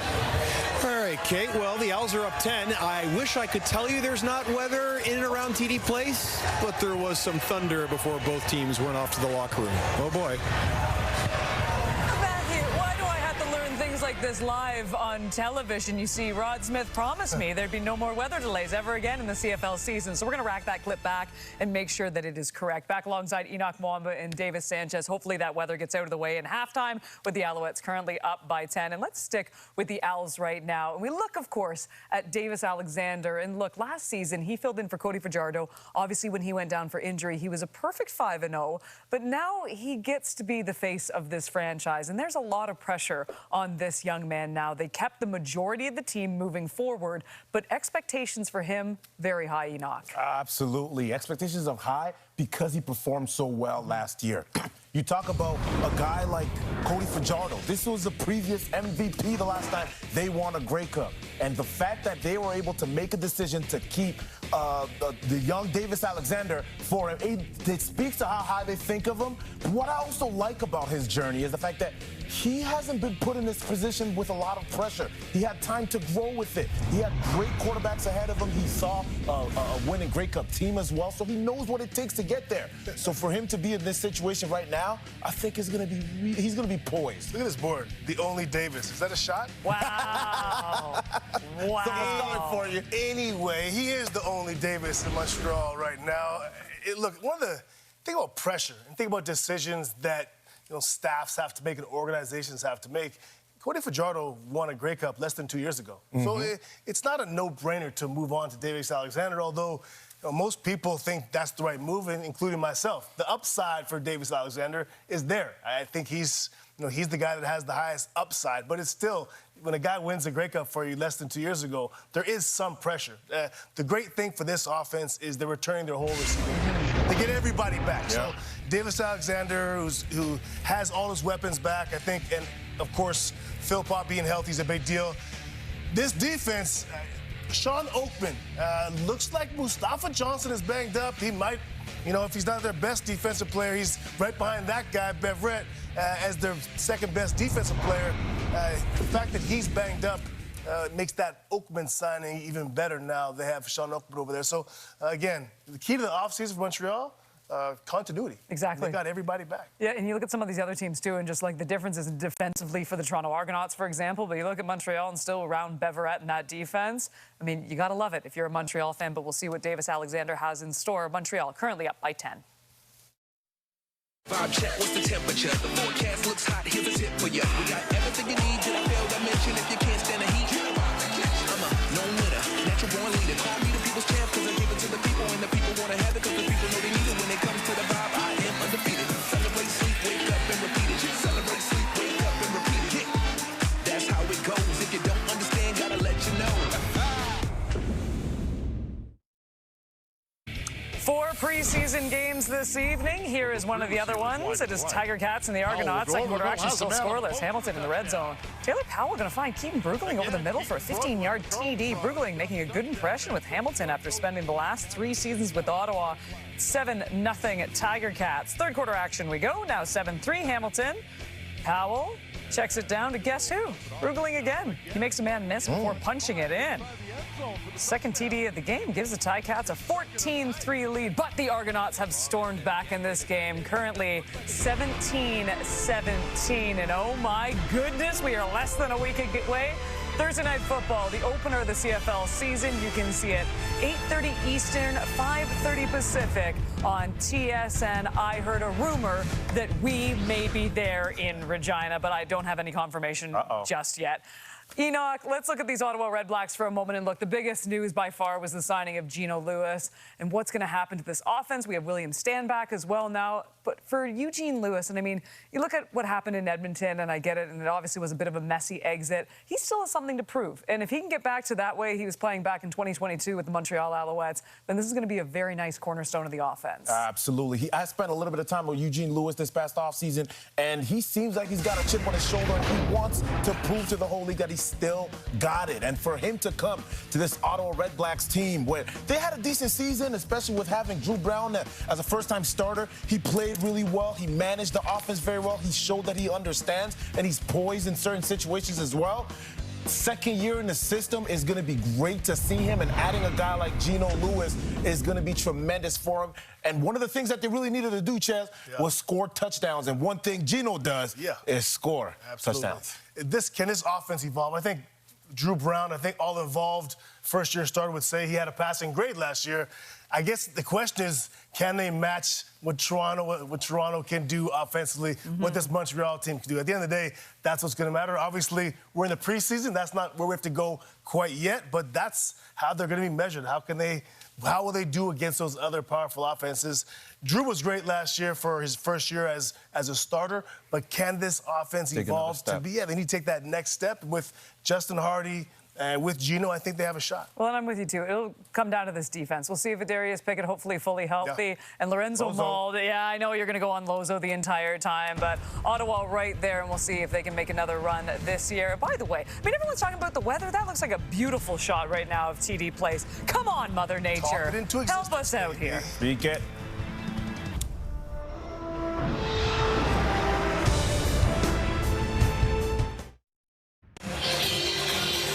Halftime, TD Place in Ottawa, and it's the Alouettes leading the RedBlacks 17-7 in this final preseason game. We'll look at the halftime stats. The biggest thing is Jason Moss talked about a couple of takeaways. Early in the game, Vincent Delisle makes a great recovery after a huge hit. Nate Boschman gets a takeaway. Travis Tice do a little bit of punt returns to create some short fields for Caleb Evans to score 2 touchdowns. Looking forward to seeing some other guys in the second half, Rod. Let's hear Lapo now from Bob Dice standing by with Matthew. Coach, I was just asking Coach Moss about this, about how much he enjoys this time of year, particularly a game like this. Where do you stand, knowing that you want to measure the level of compete that you have from guys who are really fighting for jobs? Yeah, that's what I told him at halftime. You know, very excited for this second half to see these guys come out. They've got 30 minutes of opportunity to come out and show exactly what they have, and so excited for this second half. So what do you look at your quarterback position in this situation, and how are you going to evaluate what quarterback plays and what scenarios to put them in? No, we had a plan coming in, and so we knew we wanted to take a look at Dusty and Tyree, so you'll see a lot of them in the second half. Thanks, Coach. Thank you. Dustin Crum, who's already got into action in the second quarter, and referring to Tyree Adams as well. They signed to a new deal last year, but has played sparingly in his time in the Canadian Football League, but going to get a chance in this preseason game with the Alouettes. RedBlacks won the first preseason game in Montreal last Saturday. It's Jason Moss's team leading the way here, and I think, Rod, you're seeing, you know, Tyree Adams going to get a lot of time, and Dustin Crum, because with Matthew Schiltz coming in the building, Drew Brown, their starter, you know, which one of these two guys do they keep? Are they going to keep both of these guys around, or is one of them going to be a casualty after they've seen him for a couple of years? Lincoln Victor, the kickoff returner off that kick there from the Alouettes, and Boyer. So it is Dustin Crum still at quarterback for Ottawa in this one. We'll see Tyree Adams a little bit later. Crum 4 for 6 for 35 yards. He's also taken off and run a couple of times, 3 carries, 15 yards. And it's really hard to call this game right now. Not hard, but like you just have to have a good plan of attack, because you're starting to put younger offensive linemen in. You still want to evaluate your quarterbacks. You got to get the ball out of their hands quickly, like you see right here in this quick screen pass, so the linemen can't hurt the quarterback's opportunity, because sometimes these linemen just don't have a lot of experience in this game. Elijah Collins, Lapo, that bobbled that one, swung out there by Crum, so incomplete. And Ottawa dodged some trouble there. A 2nd and 10 coming up. After this preseason game, right across the league. Final cuts. They set the rosters. The regular season begins next week for the RedBlacks. It'll begin in Regina. That'll be the season opener next Thursday. And for the Alouettes, they're at home against the defending champion Argonauts. Coming in, knocking that away, and a flag coming out. It is Victor, the intended receiver, but the penalty coming up here against Montreal. That'll be Deshaun Gaddy Jr. Flag for that. Pass interference, Montreal number 30. It's going to be a 10-yard penalty. Automatic first down for Ottawa. Yeah, Deshaun just comes over the top. They're in man coverage. You have a little bit of a pressure. You'll see at the right of your screen coming in here. Dustin Crum takes the underneath throw. You can see the tug there on the left. The body, you can't impede the receiver like that. So it gives a new set of downs. Deshaun Gaddy on that pull and tug right there. So first down on penalty. Play action fake. Crum with time. And coming across for it, but it is too far. That's intended for Andre Miller to catch in the first half. Incomplete second down. Same play early that Matthew Schultz completed. Coming across the field on what you call a climb route to get across the field. Just a little bit high there by Dustin. Force him in another second and long, second straight time. You see the frustration, missing the wide open receiver. And Collins, the running back, is out. Asante, who we've seen returning kicks, is in. There's Miller, intended target. And for Dustin Crum, down by 10, early second half. This Friday night in Ottawa in late May. And that one completed. Nate Beauchemin of the Alouettes hauling Asante down. Mentioned Beauchemin, and they like him. Drafted him high as he gets the start at linebacker tonight. He was taken in the second round, 14th overall. The President's Trophy winner is top defensive player in Canadian University football last year. I thought he would fit this organization very well. Why? Right, because he had 3 pick sixes in the season, and just spectacular football player. And, you know, I think a team that took the ball away as well as this Alouette defense, I think he'll fit right in and play a number of spots close to the box. Play a little bit off the ball if they need to as a high safety, but also close to the box like he's playing tonight. Travis Dice, another punt return for the Alouettes. They have the ball. They have the lead. James Morgan coming out again as quarterback for Montreal.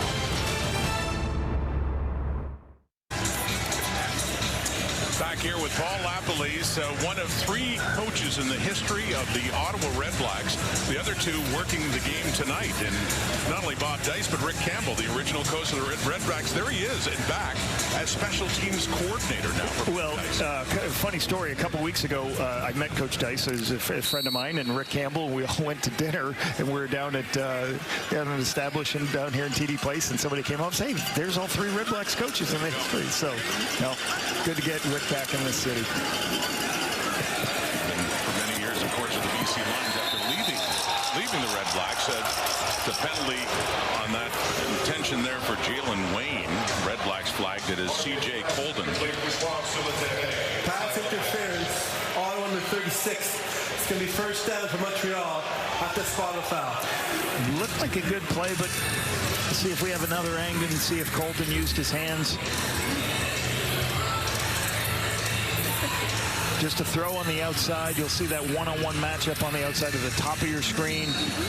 Run him out of his back pedal. Throw a throw behind. Maybe that his left hand a little bit got a little close. And with the penalty, and that is off to Lindsay. Another catch for him up close to midfield. But mentioning Rick Campbell, the original coach of the RedBlacks after 2019 left, and you ended up taking over the head coaching job. He went to the BC Lions, but interesting dynamic to come back to the same city, same team, but now as an assistant. Yeah, a funny thing people would say to me, especially when Rick was hired, said, geez, you know, he was the head coach there. Why would he go back? Why would he go to back place he was a head coach? You did. And I did the same thing. I went back as an offensive defense coordinator in Winnipeg. Previously, I was a head coach. But what people don't understand is Rick Campbell's a passionate football coach. Yeah. He loved the city of Ottawa, and this is a league with 9 football teams. Yeah. And if you want to be a position coach or a coordinator, there's only 15 jobs, so you can't turn down so many jobs. If you want to coach, you got to find a place. Why wouldn't he come back to a place where he's got a great relationship with his head coach, loves the city? So I think it was a no-brainer. Gets an opportunity to become coordinator, special teams coordinator, and a team he believes in on the rise. And a man he knows very well in Bob Dice, working with him. Deep throw, Morgan, intended for VC and a bit too far, so second down. But yeah, I remember you taking him as a head coach, the Blue Bombers, to the Grey Cup in 2011, and later leaving and coming back as the offensive coordinator and winning a Grey Cup later under Mike O'Shea's staff. Well, you know, you always try to figure out nice corner route here. Just a little bit far off for Jordan Veazey. Nice angle, nice high throw there. Yeah, there's not a lot of jobs. The opportunity came up to work with Mike O'Shea, Bob Wiley, Buck Pierce, Kyle Walters, all people I've worked for. I hired Kyle Walters. He gave his first job in the CFL. So you want to go where people, brand new stadium. So I thought there was a lot of positives for me to go there. And, you know, it's a small league with not a lot of opportunities. Rick gets to be a coordinator. He gets to have the one thing special teams coordinators people don't really understand. They have an opportunity to put their hands on. Great throw there and just didn't make the play. The special teams coordinator get their hands on every player on the roster. They get an opportunity to talk and coach everybody because there's so many different components to the special teams. So this is a great hire to bring Rick back into the building. Yeah, not easy circumstances leaving BC, of course, but he has fond memories of Ottawa, always will, and back working with the RedBlacks again. Of course, the head coach of the Grey Cup champions in 2016 when Bob Dice was on his staff, the special teams coordinator. Punt by the Alouettes here in this third quarter, and just heading out of bounds. Special teams moment, one of many tonight. Rick Campbell and the RedBlacks, they're trailing by 7. And also you can see on TSN the debut of the 2025 CFL season starting next Thursday night with Ottawa and Saskatchewan. And with the Alouettes later hosting the Argos later in the week. That's Elijah Collins with a good carry there for Ottawa. They start the drive deep in their own zone. 14-yard pickup for the RedBlacks. This is what you want to do. You're backed up. Create a first down, get yourself out of a backed up situation so you ensure you can punt with a little bit of depth so your defense is, you don't put your defense in a position where the opponent offense can be already in field goal range. Nice run up inside by Collins. Patience on the inside zone play. Crum still the quarterback. Collins carrying the ball again. Back-to-back solid carries for Elijah Collins. He gets that up across the Ottawa 30, so buying themselves some space in a real hurry here. Yeah, and for Montreal, this defense led by Noel Thorpe. You know, what I think about this football game, not a lot of opportunities. We got a tempo play. They're going to go real quickly right here and go their no huddle quarterback sneak here. No reason to substitute Rod, put the big people in. You got Dustin Crum, who's your mobile quarterback. Go ahead and do that. But my point, like for Noel Thorpe and company, this is a defense last season gave up the fewest explosive football plays. So they don't give up big plays, and that's what's happened in this football game. There's no explosive plays for the RedBlacks because of how good these guys have been defensively. He's really done that. First in opponent passing TDs, second in pass efficiency. This is a unit that knows how to stop people from getting explosive plays downfield. Short yardage again, they get it that time for a Crum. Last time in that situation, they just ran a couple of plays now, but there was a trouble with the exchange, and it was led to a turnover. The Alouettes recovering the fumble, but Crum staying in, a couple of cracks at it, and gets the first down. And, you know, for Dustin Crum, having a series like this and staying on the football field just gets him more opportunities to be evaluated. And all these players, and I would always try to talk to our players in preseason games of, hey, do your best to make the play so you help your teammate get another evaluation. If you get a catch for a first down, that may create another rushing opportunity for one of your teammates who's trying to make the team as a running back. So do your best to help your teammates get as many plays on the field as possible.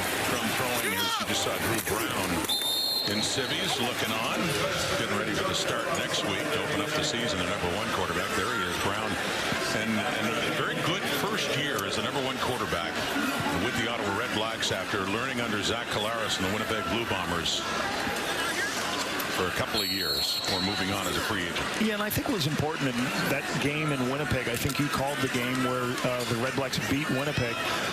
Winnipeg had first and goal from the 7-yard line at the end of the game, and they made 3 straight stops and were able to win the football game. And I think that gave them a lot of juice to start the season last year. That's caught. That's a first down. That's Victor. And then, by the way, that game against Winnipeg you referred to was after a long weather delay right near the end. They finally got that one done. Quick slant, ball out quickly, beat the man coverage. Good location by Dustin. And I think it's a great drive. Started inside the 10. They're all the way out to their 50-yard line and getting plenty of reps and evaluation for this offense for Coach Dice to look at and evaluate players. Lincoln Victor, who's been on returns, second year out of Washington State. It is tossed off, and this time it's back to Collins. Takes that one, and lots of daylight ahead. It's been a good drive for Elijah Collins. Gets it down near the Montreal 20. Throwing into the blitz, Dustin Crum recognizes it. Sometimes there's a mistake. Some of the younger players, if there's a pressure off the edge, and when you release a receiver, usually one of the blitzers right there off the edge usually comes out and covers the free receiver. Doesn't come out, throws over the top. Nice run by Collins, flipped the field, now back into the score zone. First year out of Oklahoma State, Elijah Collins. Racking up some yardage on this drive. And a first and 10 at the Alouette 23, down by 10. Crum steps up out of the pressure, takes off. Inside the 15, still on his feet. Inside the 10, down to about the 8. Another first down, it's a first and goal for Crum and the Ottawa RedBlacks. Powerful runner. He's able to stuff breaks down and go. You know, so it's been short passes. This is the thing you got to keep seeing.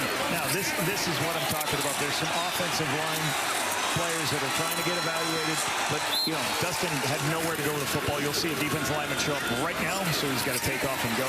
That's why you see quicker throws, screen passes in the second half as the offensive unit gets younger and younger in the second half of this football game. Inside the 10, RedBlacks knocking on the door, and this first down, off to the right, too far for Marco Dubois. Get a fingertip on it, but falls incomplete, second down. This is the best defense in the CFL last year, keeping teams out of the end zone. Opponent red zone touchdown, so you rank and check your defense and see how they do when a team gets into your 20-yard line. Last season, the best. 40% of the time, Montreal gave up a touchdown. Nobody was close to that stat, so they know how to keep you out of the end zone. They don't give up explosives, and when you do give up yardage, they keep them out of the end zone.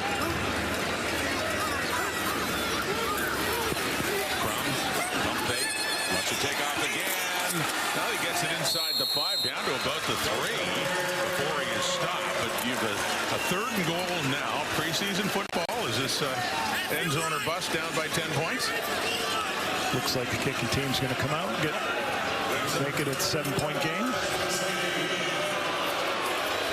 Got down close. Down stalled around the 3. So yeah, the kicking unit does come out, and Lewis Ward. See if they can get it to within a touchdown. Hey, Rick Campbell saying, hey, we need to see some film of an extra point. We need to evaluate our extra points. Field goal team. Well, that team now, pretty slick conditions last week in Montreal in the rain, but they had a couple of placements that went awry, if you will. One that was blocked, an extra point that got blocked after the Devontae Dedmon punt return touchdown, and a botched field goal. Problem with the exchange on that one with the snap to the holder, Richie Leone. So down it goes, and Ward snaps that one right through. 3 more on the board for the RedBlacks. A 1-score game, 17-10 Montreal, third quarter.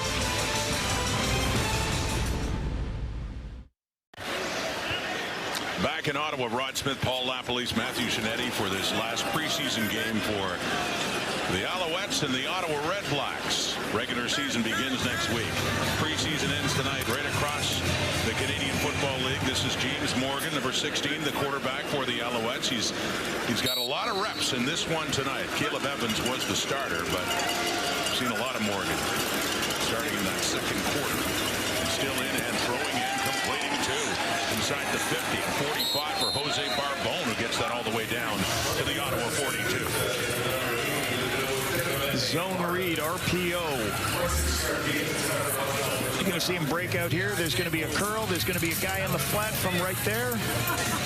As the defender expands with the flat throw, you'll see there's the curl showing right up. Takes the curl, flips his hips, gets his hips aligned to his target. Really good job. Showing he can use his legs, create first downs. Morgan's 10 of 15 for 84 yards. He's going to throw again. That one goes to Tice. Travis Tice breaks a tackle, breaks another, keeps his feet. He's still going. Not a bad night for Travis Tice. We saw that in the first half with punt returns. Sitting at 31-yarder. And good offensive play for Tice out of the backfield there. This is a guy trying to make a football team. He's trying to show everybody in the building that I will make the plays when they come to me. 1 broken tackle, 2 broken tackles, 3rd broken tackle, 4th broke. 4 broken tackles on him, 1 football play. Spectacular effort, spectacular lower body strength. Keep me in this building.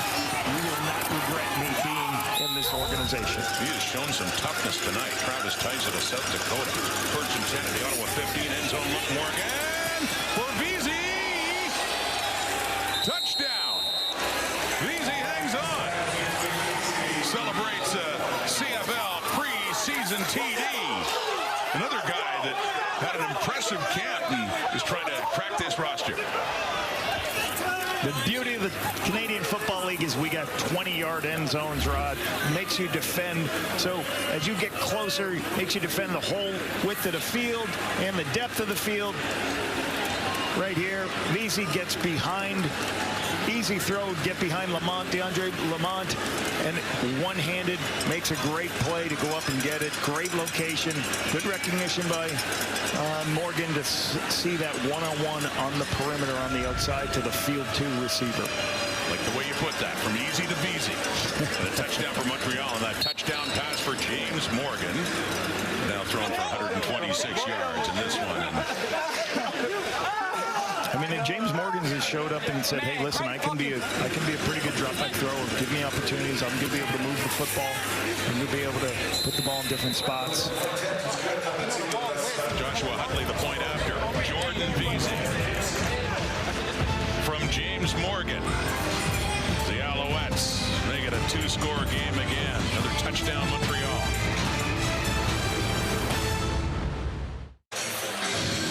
The Montreal Alouettes know all about Gino Lewis. He started his career there, became a big star, and then he left for the Edmonton Elks. A sample of his work last season with Edmonton with 74 catches. He went over 1,000 yards again. Now a member of the Ottawa RedBlacks as we head back to Matthew Schneider. Yeah, Rod, I was just asking about that. It was a big smile on Gino's face, and I imagine, Gino, one of the reasons you're happy is the amount of game breakers you have in almost every single position here.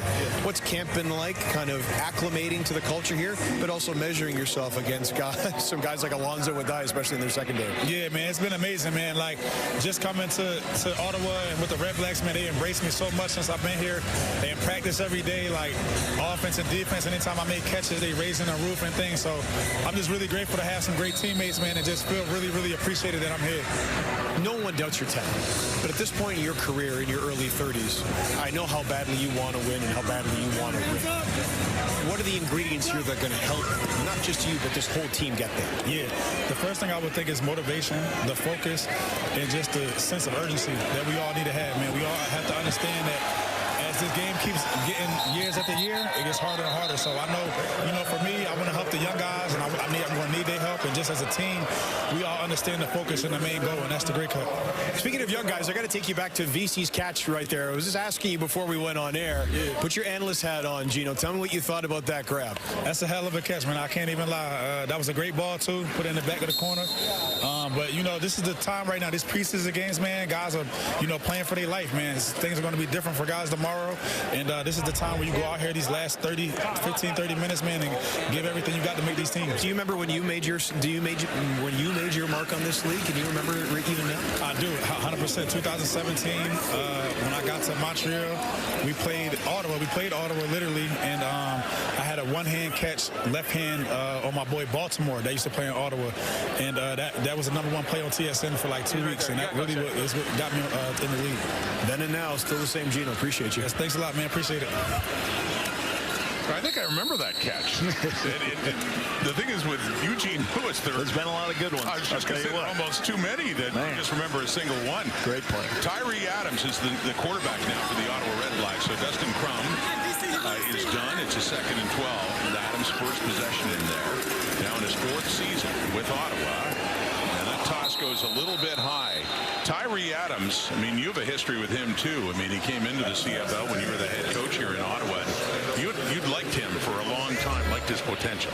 Yeah, he was somebody I had kind of recognized early in his career as a sophomore in college, and I used to do these reports on quarterbacks all the way from freshman, sophomore, junior, senior years, and did they have some of the attributes we're looking for in players? And long story short, we had let's see, Mr. Laney Wilson, which was Duck Hodges. He retired right before the season, so we had a quarterback opening, and they said, hey, we got this kid Tyree Adams, and I said, I remember that guy, and his process as well. Won his first start in Edmonton, but so you'll see Tyree Adams competing with Dustin Crum, I guess, for this 3rd spot. You know, you've got Matthew Schultz here, you've got Drew Brown, so which one of these guys wins that 3rd spot? That'll be the question. There is Tyree Adams. Hard luck, too, the injury mentioned 2 years ago. By the way, that was Lindsay on the return after that punt. But I remember early in the season, there was quarterback trouble for Ottawa, and Nick Arbuckle, Jeremiah Masoli was hurt, Nick Arbuckle ineffective at that time, and Adams got the start. He performed very well in the game you talked about against Edmonton, and then he got hurt. Well, and I'll go to, in this stadium, and Tyree Adams, go back to him one more point, is his first preseason game, his first throw, he threw a pick 6. And I remember watching him right on the sideline, I'm like, don't throw it, don't throw it. Does he throw it? Interception for a touchdown. But he led us back to beat the Toronto Argonauts. Took us on a drive to win at the end of the game. So very similar to like what's going on here. You know, Morgan's trying to say, hey, listen, I'm going to be a guy that you can rely on, somebody that I'm going to go into games. If there's injuries, you can trust I'm going to be able to put the ball in spots. Well, we're talking about quarterback changes. That is former Montreal Cataban, Jonathan Senecal. Jonathan Senecal, local product in Montreal, and he got a great ovation when he got in late in the game in the preseason last Saturday in Montreal at Molson Stadium. So Senecal is in now and completes that one. Gaillardets. Isaac Gaillardets of Laval, a rival college for Montreal to Laval. Montreal to Laval there. The hit on Gaillardets getting a chance for some reps here as well. And I see the Canadian QB Senecal in for Montreal. Head over heels for Gaillardets. Montreal football on a 1st down.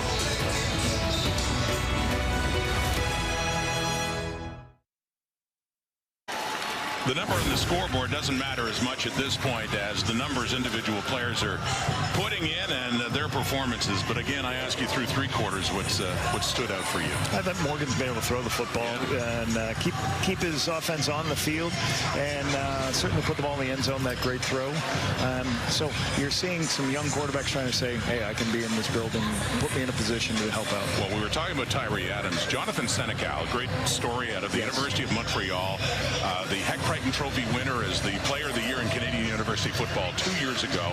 Got a chance, just completed one pass. He came in right at the end last week in Montreal and got a nice ovation, and he's getting another chance here. Here's what I loved about him in the draft, Rod. This is a kid who operated their system very well. He brought his team back to big wins in games, and you could see he had an understanding of what they were trying to do offensively. Like when he put the ball downfield, he made good decisions. When things were covered, he found his secondary read. You know, showed the ability to locate the football, just like here, making this throw.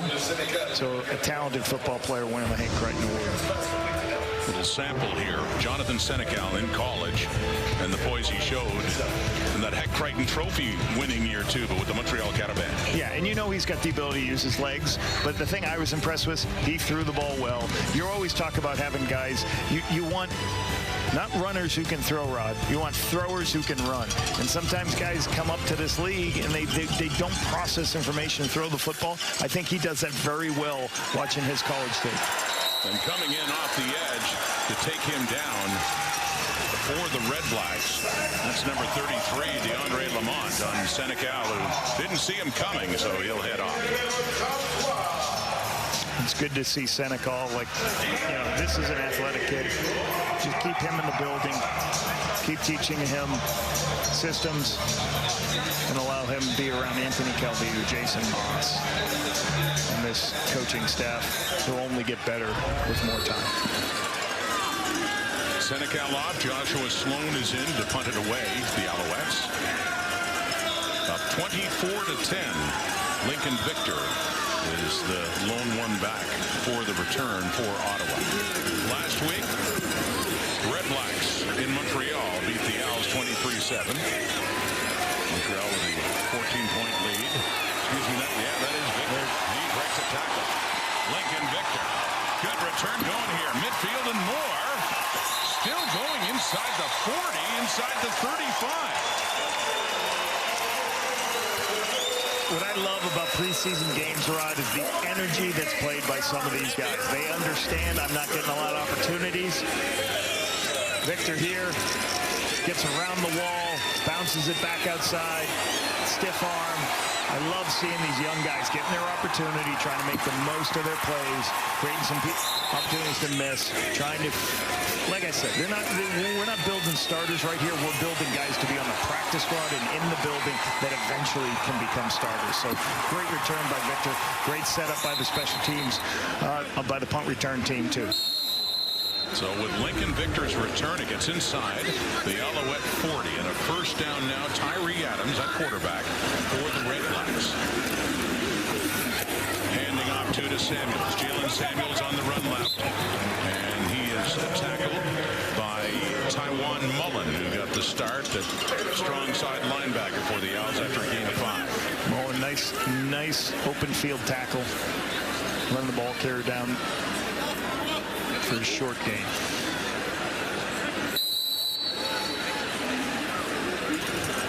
So for Tyree here, could be an important second and medium here. He's just got to make good decisions here. Right on the edge of the field goal range. Doesn't want to lose yardage here. I'm sure they can make a kick. Adams has time. Off to the right. And that's complete. Maurice French with the catch. French first year in Ottawa and played out west with Edmonton before that, and a pickup of 12 yards. It's good to see Tyree, you know, in the pocket, finding his next receiver instead of taking off and running, knowing where his underneath check down is. Create the first down.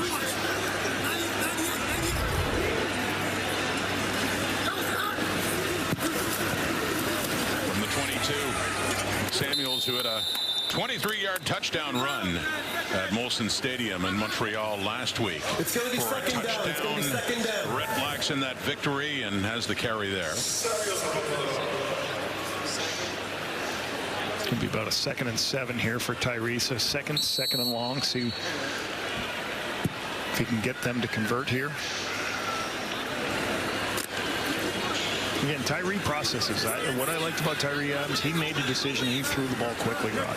And that's what you want. You want guys, he's got the ability to use his legs, but he will make a decision and throw it quickly. On the 2nd and 7.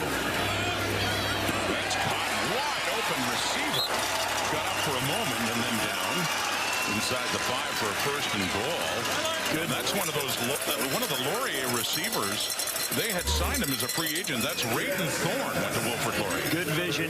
This is going to be the throw out here, but he recognizes everybody going inside, so he throws it outside. Good recognition by Tyree, and he's got a live arm. He's a small dude. He's a little guy, but he can see pictures and throw it out there. Nice catch. Put the ball inside the 4. Good vision by the quarterback. The other one, Ethan Jordan, 78. He was drafted by the RedBlacks, and as I say, they signed his teammate Rayton Thorne. They were great at Laurier last year. Back to Samuels, who was tackled down for a loss. assist. That's McFarland, Christian McFarland.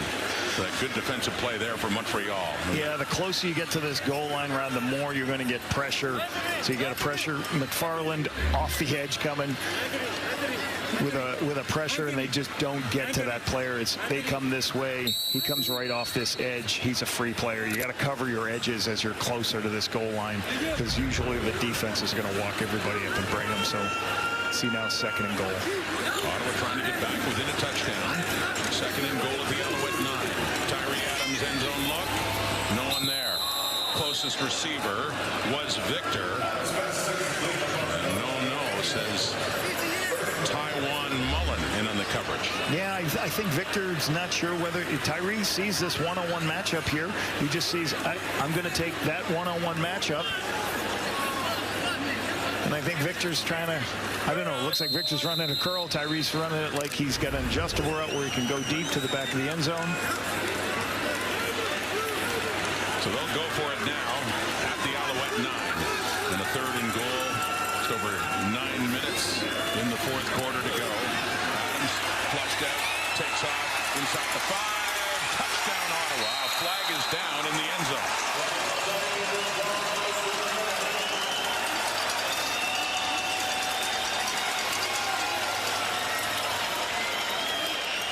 Yeah, it could be a hold right there by the receiver for Ottawa. Illegal contact on the receiver. Montreal to 23. That penalty's declined. The result of the play is a touchdown. So Tyree Adams comes in.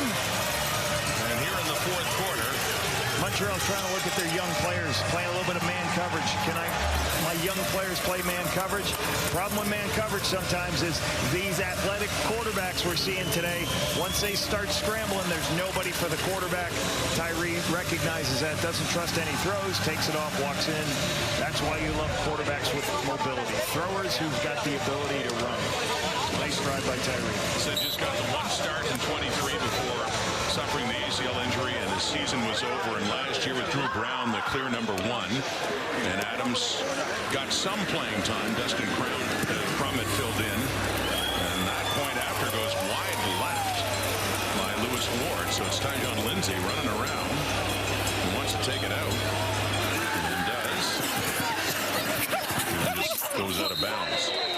So they're still within a score. 8 points down now after the touchdown by Tyree Adams.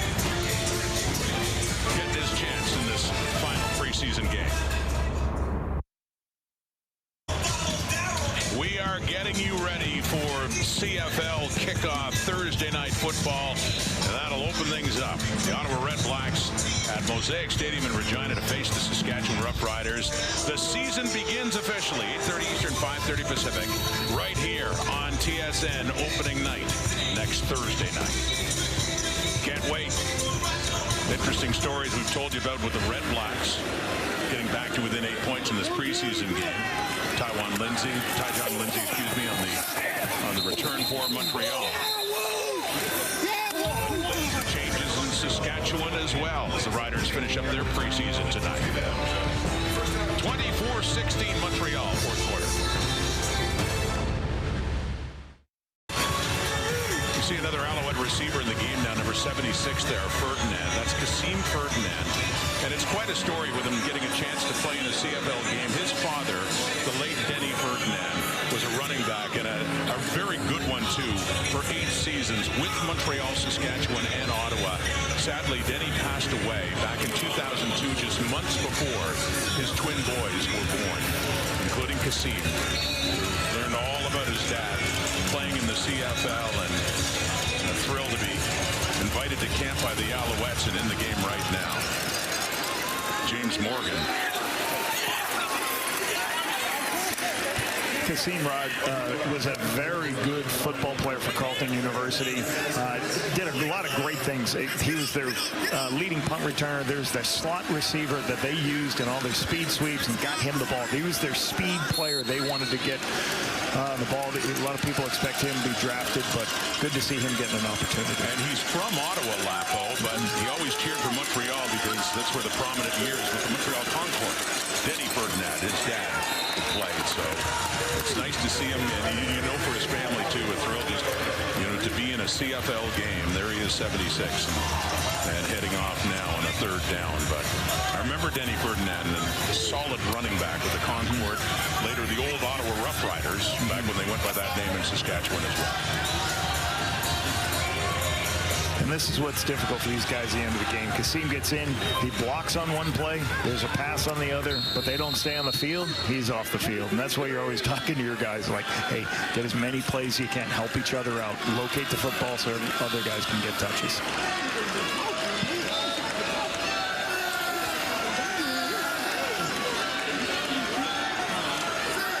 So that's Joshua Sloan to punt for Montreal. Halfway through the fourth quarter. Flag comes out for roughing the kicker on the return there by Victor. It'll be coming back. It looks like this is going against Ottawa. You heard the crowd reaction there as some heat got in on Sloan. The flag is back there. Here's what happened, Lapo. As you go in, you know, the area underneath. Contacting the kicker, Ottawa, number 35. It's a 10-yard penalty.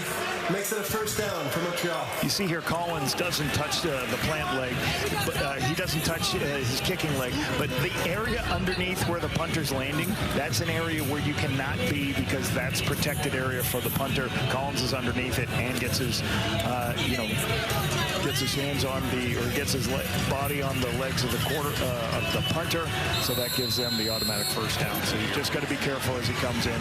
You just can't take that space. That space reserved for the punter. Yeah, wrong for me to say roughing contact in the kick. I heard Ben Major. See why. 10-yard penalty, first down.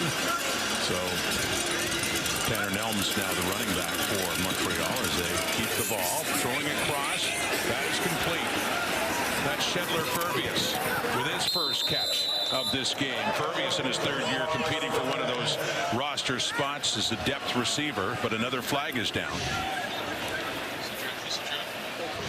Holding Montreal, number 51. It's a 10-yard penalty. We'll replay first down.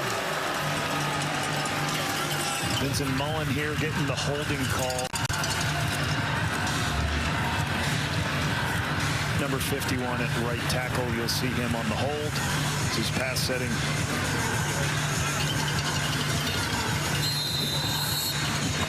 Doesn't look a little questionable. Maybe some preseason refs need some preseason reps too, huh? I don't know if I saw a hold there, but maybe there's another angle I didn't see. We all need it, Lapo. We all do. We all need it. First and 20, the 34. Morgan is mentioned in back after we saw Senecal picked off. Dawson Pierre at the 35.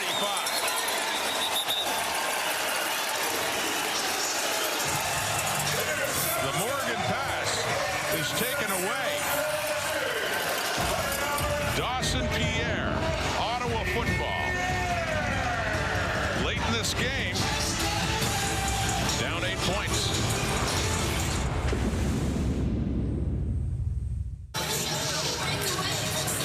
Well, not so fast. They reviewed Dawson Pierre. Automatic review by the command center. The previous play is overturned. The result of the play is an incomplete pass.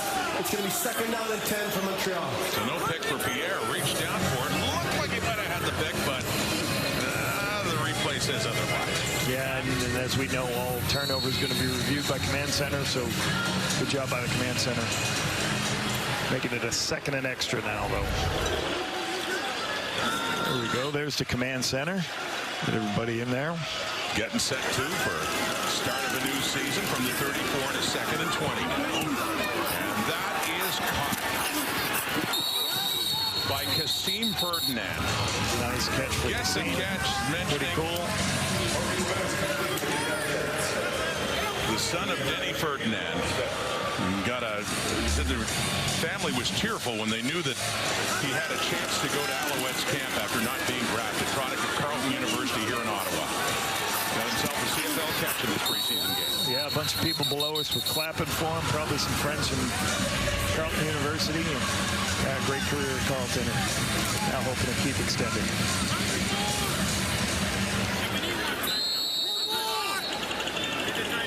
Remember the catch for sure for Kasim Ferdinand. And a third down, though, from the Alouette 48. They'll have to punt it away.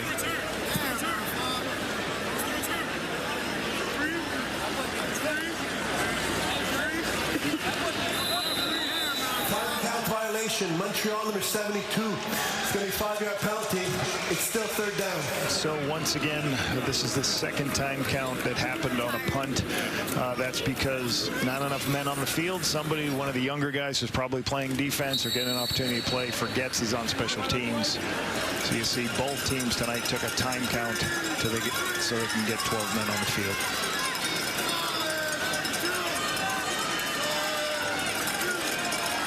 So Sloan goes back inside his 30. It's Lincoln Victor back to receive this punt, which he does at about the 23. Drops it, picks it up, and gets through the crowd a little bit to get something out of it up to the 27. But Kasim Ferdinand, there he is, number 76, getting a shot, and he gets a reception here in the fourth quarter from James Morgan. His offensive coordinator, there you go. His offensive coordinator, Josh Jacoby, is now on the staff of the Ottawa RedBlacks as the running back coach. And I know Josh said a lot of great things about him, thought he was a special football player for him anyways at Carleton University.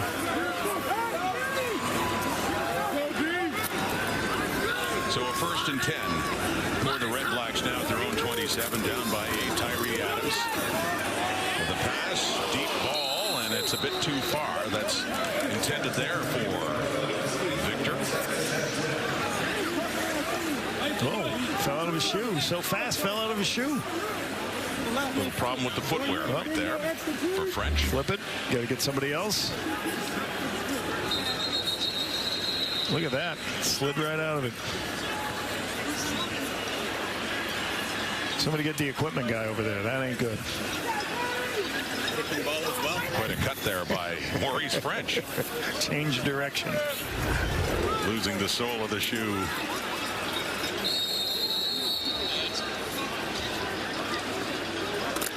You got to play with shoes, Rod. You cannot play with socks. Is that a rule? I think so. So I don't know if it's ever been tested, except for barefoot kickers. We have seen a few of those in football. That's the one exception, I guess. Tyree Adams takes off. And a little jump at the end as well for Adams, who ran for a touchdown earlier in this quarter. That was good by Tyree. He's trying to find somebody who's at zone coverage. He can't find anybody open, so he starts to move, still looking for people. There comes a time to go. Scrambles, get the first down. Like, he had some look downfield. Then there's a time and place, say it's time to get out of here. Really good understanding. Work to get the first. Gets it up to the 40 and a first down. Under 5 minutes to play. Pressure coming in on Adams, who does get rid of it and completes it as well. It's up for a first down and into the hands of Latrell Jones. And this is a harder pass than you think. Blitz by Montreal. Norfolk said a couple first downs. I'm going to pressure the quarterback. They had everybody up at the line of scrimmage. He throws the screen on the outside. Good located football. Now here comes the tempo quarterback sneak. Because it's just shy of a first, so they'll complete that process right there. And the short yardage play to get it over the 50. And apparently, yes, they'll move those sticks. First down for Ottawa. It's been an interesting night for numbers, Rod. So there are 9 different players from the Montreal Alouettes that have the same numbers on. There are 3 players. I'm aware of that, by the way. So as a play-by-play guy, you've done a nice job with all these double-digit numbers. Wait, you good? I'm trying. But yeah, that's the test of preseason football, too. And do double them up. I'll say this. So the equipment managers across the league do an outstanding job. They love the great players of the Canadian Football League. They love that those players get us Grey Cup wins and all those things. But you know what they don't like? They don't like when those guys go in the Hall of Fame or they get their number retired. Because then the equipment guy's like, we have no more numbers. Right. So that's why we have to double up. Yeah. So the equipment guys are like, oh my God, we retired another number? That's why you get teams with 9 of the same numbers on different units, and like Montreal's doing now. 2nd and 7. Around midfield for Tyree Adams. Deflected at the line of scrimmage, and it falls incomplete. 3rd down coming up here for Ottawa. Great deflection. deflection, or else that was going to be a big play at the line. I'm not sure which Montreal player. Northorpe at the end of the game, he's trying to see these young players play a lot of man coverage. He's seeing a lot of man coverage. That's why Tyree knows where to go with the football quickly, but a great knockdown, or else that was going to be a big play. Was that Lassard maybe make that play? You'll see RedBlacks going for it here.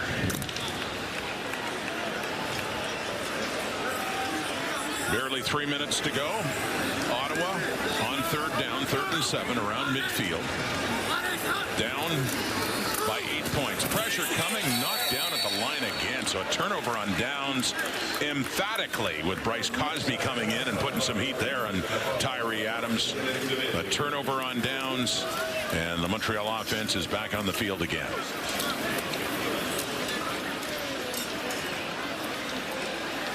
The 3-minute warning is given here in the nation's capital for the RedBlacks and the Alouettes to finish up the preseason and get ready to get it started for keeps. Get ready for a new CFL season 2025. The kickoff is Thursday night. Thursday night football, Mosaic and Regina, the Rough Riders hosting the Ottawa RedBlacks. So that's next Thursday. Friday night football, the Alouettes hosting the defending champion Argos. The Ticats, bullied by Mitchell, back in Calgary. And wrapping it up, it'll be Edmonton in Vancouver to face the BC Lions. Week 1, we can't wait to get it started. The preseason winds down here under 3 minutes to go, and Morgan's loaded it up. But the receiver falls down. That's Shedler Furbius, and it falls incomplete deep in the Ottawa zone. An interesting thing, like Senegal goes in for one series. Was it one series, Rod? Yeah, it was we saw one, and you see Morgan back in, and sometimes you're thinking about, well, why doesn't he keep the guy in? Why don't you play him more? As a young guy, he's got to see. It might be because they already made that decision that he's going to be around, he's going to be in their practice squad, where they're trying to sort out, hey, what about this Morgan guy? Where does this guy fit? Could he be our 3? Where is he going to be? I don't know if I don't know if James Morgan's going to go on the practice squad. So there's a lot of things trying to sort out why this guy would get a little bit more reps than Senegal. Morgan was in the practice roster until September last year. Then they did bring him back in October, but. Some of these guys who've been in the NFL, they're going to say, hey, I don't know if I'm going to keep doing this. I don't know if I want to keep going to practice squad. That's why, like, when you do tomorrow make your cuts, coaches are going to go, all right, we're going to ask this person first, then the next person, because you're not sure. You're trying to figure out, all right, I want this guy, but he may not stay. So you're trying to go through all that process going to happen tomorrow. Sloan to punt for Montreal.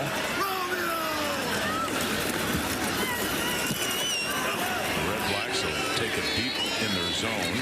Sante and Victor back. Victor takes it back at the goal line and just runs out of bounds at around the 12. And I can't stress enough, cuts are tomorrow. So what's going to happen is there'll be a team meeting in the afternoon. They're going to vote on what time they start practice and everything. But you got to get medicals on this game, too. You're still figuring out who's healthy, who's not. Would coaching staffs tonight, after this game, start looking at stuff? You're first thing in the morning. Well, a couple of things fans may not know is, obviously Saskatchewan's week 1, they're playing. What has been going on? Usually you're going to break down that team in the offseason. So Sask hasn't changed offensive coordinator. They haven't changed defensive coordinator. So what's going to happen is they've already worked on that practice, their game plan for this team, because they know it's a short week. But you're going to try to sneak a peek at this film. But Sunday they're starting. They have their first day of practice, so there's not a lot of time on a short week. Shovel pass there by Adams, and that's up to Collins up across. And the organizations, Rod, are going to have to, like the RedBlacks organization will keep these players and say, hey, listen, you can stay in the dormitories. We'll put you up until there's a time where you can actually find an apartment for the guys who make the team or make the practice squad, the young guys.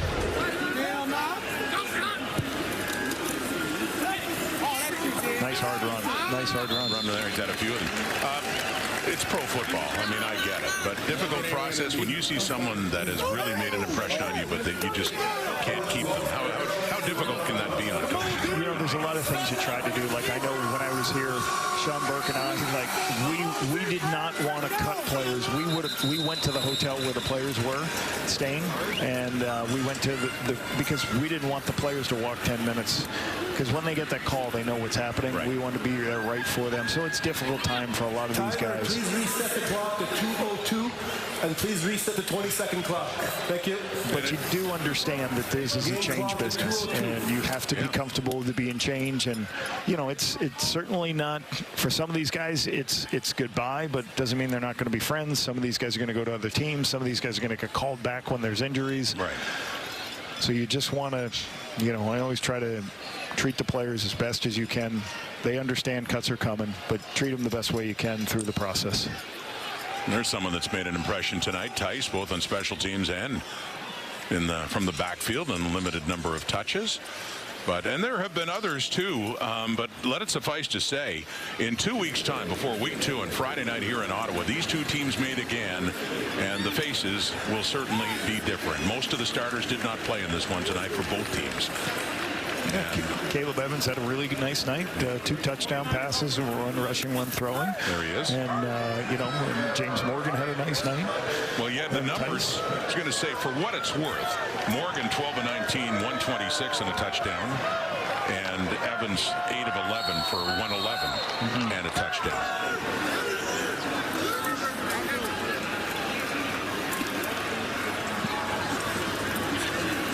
No way Joe gets cut. Joe does the cutting, right? He does, yeah. They want to do some cutting. They want to cut some lumber here. Every time there's a touchdown, tradition here, they get the log out and they cut a wood cookie there. And one thing I did as the head coach here, trying to get more takeaways, is we said, hey, if there's an interception or a fumble recovery, we're going to take one. Make the defense. Don't just celebrate touchdowns. We're going to celebrate takeaways. Yeah. We're going to cut a wood cookie every turnover that's created. There you go. Nice job there. Excellent play. Trying to make his opportunity. Jalen Harris later in the game. And French with the ball. He's got a new pair of shoes. And it's working well for him there as he gets another catch. Is there a cobbler? There's a cobbler on the sideline. Is that what it's called? The guy that fixes your shoes? Is that a cobbler? Get those shoes fixed up. Got some footballs to catch. There it is. Here's the wood cookie. Yep. And there's Zipper Face. That's an interesting outfit right there. That guy. Man. I love that guy. So you know what? That's a fan. Take some reps. Look at that. Last time they got to do it when Tyree Adams. Do you think he goes to the bar after a big win? Yeah. Do you think he still goes as Zipper Face? I hope so. I would think so. Yeah. Like, you imagine, like, his buddies say, hey, let's go to the bar, and he shows up without it, and they're like, what are you doing? We wanted you here because you're Zipper Face. Put the Zipper Face on. He's got to do it. And there are establishments he can go to around here. Not far away. Yes, what does Mrs. Zipper Face look like? Great throw on the sideline.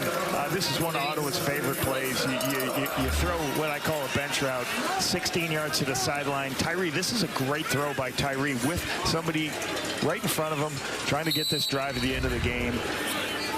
You know, Tyree's, for a smaller guy, he's got a very strong arm. And like I said, he'll make a decision, he'll throw it.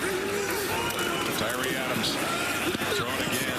He's caught, flags out, French with it. Ball squirts out. Looks like he was already down. So we're 106 here. You know, they're only down 8, so they're going to be no huddle the rest of the way, trying to get up as much as they can, get the touchdown in, and the 2-point to tie it up. We could go to overtime. It is the preseason. Yeah, they would love to cut one more wood cookie, wouldn't they? Number 23. The 5-yard penalty will replay first down. He said the first home game for the RedBlacks in 2025 will be against these Alouettes 2 weeks from tonight, June 13th, and these guys will be ready to go. And you know what? Their record, they went 0-3 against the Alouettes last year. And that's something they want to change. They're going to move up the East Division. The record against the Alouettes. Sasante up in midfield. Nice quick underneath throw. Everybody will be up on the ball. They'll be calling a coded word. One word that tells everybody what to do. And get sorted out. You see Tyree telling the offensive line what the protection is, telling the receivers what the name of the play is, and they're going to snap it as soon as they can. Wasting a little bit too much time here. Under a minute to go. Half a field to go for Adams. Looking for a bunch of it right there, but a bit too far.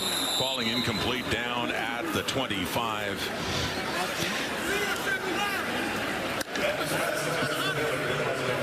There for Andre Miller. You know, sometimes it's not always the quarterback. Miller here kind of came out of this. I wish he would have ran out of the top of his route, kind of put his foot in the ground and kind of slowed up a little bit. If he runs onto that, I think he's got a chance to make that play. You see the RedBlacks next week. Drew Brown, the starting quarterback. They will have newcomers. William Stanback in the backfield, over from BC, ex-Alouette. Eugene Lewis, another ex-Al, coming over from Edmonton. New look offense for the RedBlacks coming up against Saskatchewan. Against Trevor Harris, old Ottawa quarterback. And the Saskatchewan Roughriders, who got back to the division final last year, losing in Winnipeg. But really good protection here, Rod. The young guy is protecting for Tyree, and then he recognizes him, takes off and goes.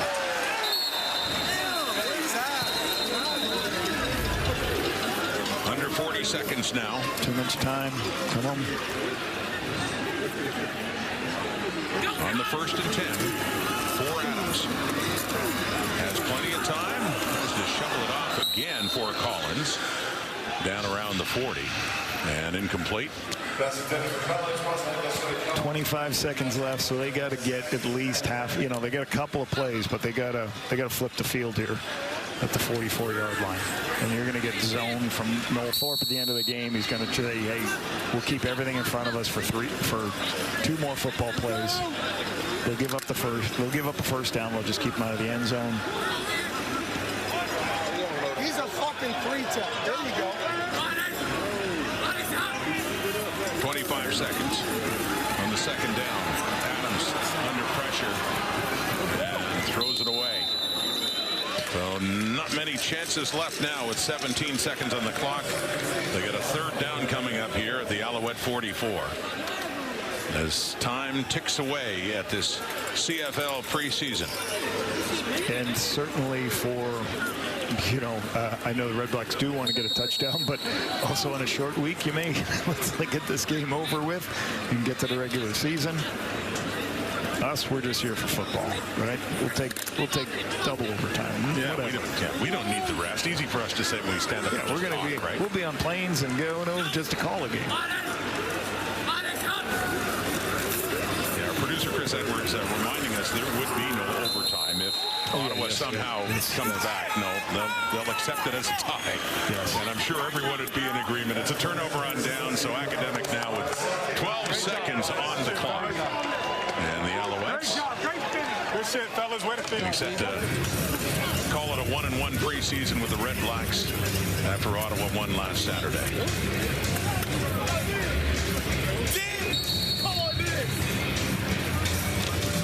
Tyree Adams, a third quarterback, was just off the fingertips there beside it. Third quarterback Ottawa used tonight. Drew Brown did not play. We saw Matthew Schultz and Dustin Crum for a while, and saw lots of James Morgan too. Just takes a knee for this victory in the preseason for the Montreal Alouettes. So there were some impressions made here, but we really do wonder about these teams as they get set to get things started in the regular season next week. Yeah, you know, you got Montreal and Toronto. You know, obviously 2 teams that they're looking forward to playing each other after Toronto upset Montreal at home. And the RedBlacks, you know, the RedBlacks were a very good team versus the West last year. They had a winning record versus the West, so they got to go out to play at a tough place in Ryderville. And, you know, last year there was that crazy back and forth tie. Remember right here, it was one of their games. So looking forward to this season starting and watching these 2 teams. Oh, absolutely. We're all looking forward to it here at Ottawa at home against Montreal in week 2. That's 2 weeks from tonight. But first, week 1. The season begins next Thursday with Ottawa and Saskatchewan, and with the Alouettes hosting the Toronto Argonauts the next night. The CFL preseason for these 2 teams is in the books. Rosters need to be finalized and then get set. Montreal, top team in the regular season. in 2024 and looking to get back to the Grey Cup this year. The Ottawa RedBlacks made great strides last year and looking to improve on that. Thank you for watching this preseason game, and we'll see you Thursday night. The CFL on TSN. Good night.